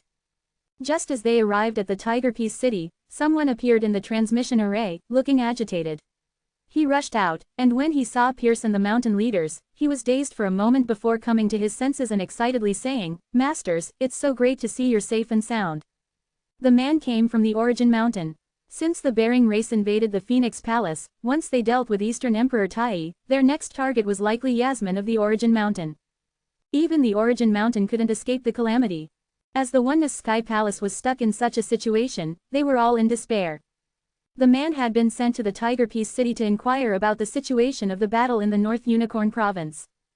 According to previous news, it was likely that the powerful warriors of the 7 mountains in the province had already been killed. Little hope remained. But as soon as he arrived at the Tiger Peace City, he saw Pierce and the others descend. Over 100,000 Oneness Guards and other Shore Realm warriors were also there. One couldn't even tell that they had just come from a fierce battle against the Sun Crow race. It seemed they had even managed to completely dodge the 9 Sun World destruction. The man from the Origin Mountain was both excited and confused. But when he saw Zen bringing in with him many members of the Sun Crow race, his face changed color. He had no clue that the Sun Crow race had already surrendered to Zen. Knowing that it wasn't the right time to satisfy his curiosity, he immediately rushed to Pierce. "Sir, the Bering race is invading the Oneness Sky Palace from the south." "What did you say? They've broken through the Dragon Cliff." The news made Pierce's face turn cold. Athamar, Goran, and the mountain leaders turned grim as well. Patton should be guarding the dragon cliff. Is it possible that he, Athamar mumbled and trailed off. The man from the Origin Mountain cupped his hands as he said, "It is said that Governor Patton has died." Hearing that, several Oneness governors shut their eyes, revealing pained expressions. "Where are they now?" Pierce asked once again. "They've gone to the Oneness Mountain. They're probably besieging and attacking the Phoenix Palace now. They mean to kill Eastern Emperor Tai," answered the man. Anger flashed through Pierce's eyes. "Oneness guards, remain in the Tiger Peace City. The leader of every mountain, along with your people, follow me into the transmission array." The transmission capability of this array in the Tiger Peace City was rather limited. Now that the Phoenix Palace was in danger, Pierce was anxious. He decided to send the most powerful warriors back first. The Bering race had destroyed the transmission array beside the Dragon Shadow Pavilion in the Dragon City. As a result, the array in this city could only transmit this particular group of people to the Origin Mountain. Soon, many powerful warriors began emerging from the beacon platform of the Origin Mountain, one after another. The powerful warriors from the Seven Mountains hadn't suffered great casualties. Over 80 people still remained. Zen had dozens of members of the Sun Crow race behind him, and the Oneness generals were also transmitted there. Once everyone arrived, they headed straight for the Oneness Mountain. "Receive my great halberd." A man in black armor from the Bering race threw his halberd into the air. Countless purple-black halberds began shooting down from the air like a rainstorm, crazily tearing at the three-element sword array. Boom, boom, boom. When all the halberds dropped, they made a deafening sound, making terrifying power erupt in the explosion. The Bering race's powerful warriors launched their attacks in turns. Flamen struggled to hold on, but she was clearly nearing her limit. The entire three-element sword array was like a candle in the wind that could break at any time. Crack! Once the long halberds exploded, a great crack appeared in the middle of the heaven sword in Flamen's hand before it broke. In the next moment, Flamen spat out a mouthful of blood. The two powerful warriors holding the earth sword and the human sword in their hands also began spitting out blood. One of them even fainted to the ground. And so the three-element sword array was destroyed. "Ha ha," Hancock laughed at the scene. "Friends, we shall kill all the people in front of the Phoenix Palace, and then we will take down Eastern Emperor Tai." The powerful warriors of the Bering race gazed down with sinister smiles. To them, their opponents were weak, consisting mostly of women and children. It was enough of a miracle that Flamen could even resist them with a sword array for so long. Whoosh, whoosh, whoosh. 7 powerful warriors of the Bering race then rushed out, clad in black clothes and hats. They were from the Black Jade clan of the Bering race. Even though the members of the clan had joined the Sky Guard Pavilion, they had a style of their own. Seeing the 7 members of the Black Jade clan rushing down, the golden armored guards in front of the Supreme Dragon Hall burst into a deafening roar. "We will protect our emperor with our lives. We will stand guard till death. Kill them." The guards at the Phoenix Palace were merely elites selected from the 5-star Oneness guards. In truth, it was still a question whether or not they were truly qualified to even be deemed as elites. A considerate part of the 5-star Oneness guards were above guarding the Phoenix Palace, after all. In most people's eyes, the palace was absolutely safe. To stay there was no different from living in retirement, some thought. It was nearly impossible for a guard to grow from working there. No one had ever expected the Oneness Sky Palace to fall into such a desperate situation in a short time. "Gee, I haven't seen such innocent cannon fodder in a long time. I'm warning you, you'd better not get any blood on my clothes." After quietly exchanging a few words with each other, the 7 members of the Black Jade clan rushed toward the Oneness guards like eagles after their prey. The one in the lead twisted his body, transforming into a black cyclone. Regardless of where the cyclone passed, all sorts of broken limbs flew in the air, and blood splattered the area. Meanwhile, the other 6 launched their own fierce attacks. The 5-star Oneness guards couldn't hold on for even half a round before the powerful warriors. Tick tick tick, blood began falling like rain. Dripping onto the eaves of the Phoenix Palace, it slid down the stairs. People began screaming and running off. On the stairs sat Elvinia, indifferent to the blood splattering on her body. She examined the broken limbs and blood falling from the sky, her eyes full of gloom. "Why are you still here?" she asked. At her foot sat Lavender, Laquisha, and Nellie. "I'm afraid we can't leave," Lavender answered, pointing to somewhere nearby. While she wasn't exactly stronger than these people, her vision was still sharp. As early as the destruction of the sword array, some people began making use of the messy situation to escape. But soon after they rushed out, purple spear radiance descended, piercing through their bodies. The Bering race intended to kill each and every one of them. Chapter 3260, Rescue. It only took less than 30 seconds before over 1,000 golden armored guards had been killed. At that point, there were only 200 to 300 people left on the steps of the Supreme Dragon Hall. Most of them were the children of Eastern Emperor Tai. Moreover, there were also a few maids among them. Flamen had been controlling the three-element sword array for quite some time now. Undoubtedly, this had her feeling extremely exhausted. No matter how desperate it might seem, she had no choice but to keep on fighting. Splash! The Sun Crow race's divine flames burned brightly upon her face. Slowly, she rose in the air and prepared for an attack. The divine flames turned into a flame phoenix. It spread its marvelous wings and soared towards the 7 people. Let's go! Without a second thought, Cleon and the others took out their other shore tokens as well. Among the children of Eastern Emperor Tai, Elvenia, Cleon, Chance and another 4 were at the chaotic source realm. Even though they had already accepted the fact that they were no match for those powerful beings, all they could do now was leap into the breach. In any case, there was no way out of it, so they had to fight with all their might. Buzz! As Elvenia watched her mother's back, her weary face was suddenly filled with burning determination. With that, she also jumped upwards and followed Flamen. At this point, all of the powerful concubines had taken out their own other shore tokens. They were completely ready to fight for their lives. Jean was previously in a state of panic, but as soon as she saw her sons join the fray, all of her fears vanished. She no longer had any care in the world and was now prepared to risk everything. With that, she also joined the other warriors. The leader of those from the Black Jade clan was clad in all black. To him, Eastern Emperor Tai's family members merely seemed pathetic with their hopeless attempt to fight back. He sneered as he saw them charging towards him and his group. Don't show any mercy, kill them all, he ordered them with such apathy and arrogance. Whoosh! As soon as he said that, he stretched out his hands and soared towards Flamen. The divine flames of Flamen were extremely sharp. However, her energy had been severely depleted while she was controlling the 3-element sword array. She had not regained much energy since then, so her face was still deathly pale. When she directed the fire phoenix to attack the man in black, the man's eyes glinted with a bright green light. Almost simultaneously, he launched a soul attack towards Flamen. Flamen had already reached the ultimate level of the indigo soul.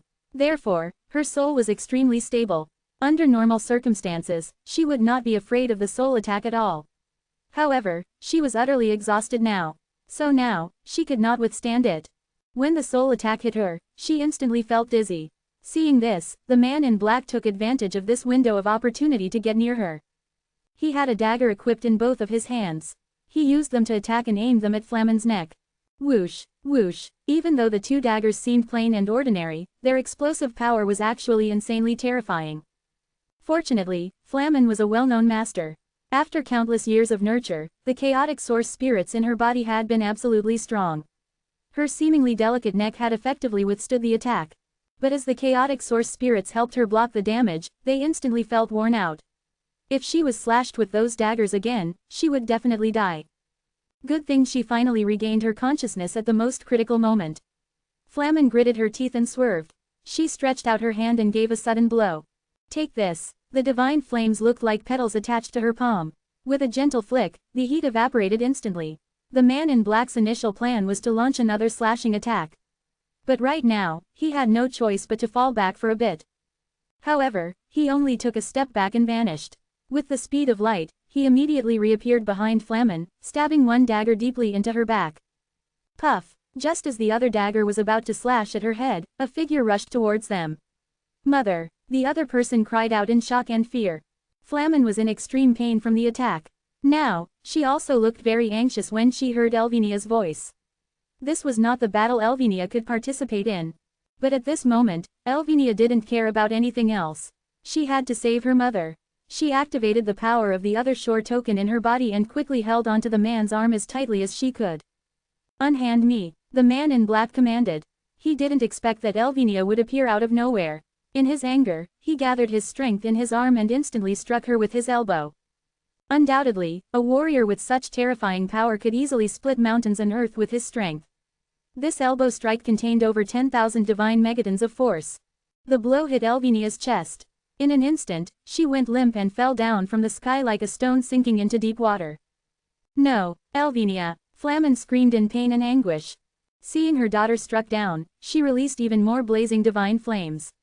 She intended to use them to envelop the man in black. However, he seemed to have expected this. He merely leapt back a little and a green light flashed in his eyes again. It was another incoming soul attack. This made Flamen feel dizzy again. In addition to that, the man in black thrust the 2 daggers simultaneously towards her head. Since Flamen couldn't withstand the soul attack, she wouldn't be able to avoid the 2 daggers as well. It looked like there was no escape. She was now staring death right in the face. Just as the daggers were about to pierce through her head, a flying sword came out of nowhere. It appeared as though it had been thrown from afar. The flying sword was flickering as though it was shuttling through space in such an incredible speed. Cling, cling, the flying sword hit the 2 daggers with such unbelievable accuracy. It effectively stopped the attack as the daggers rebounded. Who in the world threw that? Anger was written all over the man's face. He had the perfect opportunity to finish off Flamen. He believed that the Bering race already had full control of the situation. The Dark Jade clan just had to deal with all the family members of Eastern Emperor Tai. It never crossed his mind that there would be any other changes to their original plan. However, he was immediately dumbfounded as he angrily looked toward the direction of the flying sword and saw who had interfered. There, in the distance, was Pierce, who approached them swiftly along with the other 6 mountain leaders. Beside Pierce were the 3 evil eyes that Auden had summoned. He was the one who thrust the flying sword. The man in black was not the only one who was stunned by this unexpected turn of events. Hancock and the others were watching the scene unfold while they were in the air. They were flabbergasted when they saw lots of people from the Oneness Sky Palace.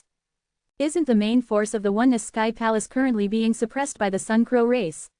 What happened? One of them asked confusedly. There's no doubt that the Sun Crow race has the ability to obliterate them all. But how are they here? Did something happen? There were only over 40 people from the Bering race left. Meanwhile, the number of people from the Oneness Sky Palace was twice as big. When it came to sheer strength, the people from the Bering race were extremely powerful. However, they were not the strongest group of the Bering race. And now, they were clearly outnumbered. Realizing this, they immediately felt desperate. The situation suddenly turned bleak and it seemed like the tide had turned against them. At that very moment, another group was fast approaching from the other side. As Hancock and the others took a closer look, they felt overjoyed. It looked like they had a chance after all because the members of the Sun Crow race were coming. In addition to that, they had also seen Micah and Baggett in the group. "Hooray! It's the Sun Crow race!" shouted one of the members of the Bering race. "Their timing is absolutely perfect. Phew, we are saved. As long as we join hands with the Sun Crow race, we will be able to defeat the Oneness Sky Palace." However, they didn't know that Gavin had the same thought before. "Micah, Hancock looked at him admiringly. After all, the strength and status of Micah were far greater and higher than his. Even Ware, who led the team here this time, couldn't quite compare to Micah's might and prowess. But before Hancock could even finish his sentence, he noticed another figure standing in front of Micah. It was none other than Zen. Zen's face was drained of color when he saw Elvinia lying motionlessly on the ground. He didn't know whether she was alive or dead. He had initially thought that the Phoenix Palace was the safest place to go, so he let Lavender, Laquisha, and Nellie stay here. Clearly, he wasn't expecting that Eastern Emperor Tai would be trapped and the Bering race would launch a sneak attack on the Phoenix Palace. "Slaughter them all," Zen commanded mercilessly. "Yes, sir, right away." Micah, Baggett, and the others answered without any second thoughts. The longer the modified blood stayed in their bodies, the more loyal they became to Emperor Charm and Zen. This was the true power of bloodline worship.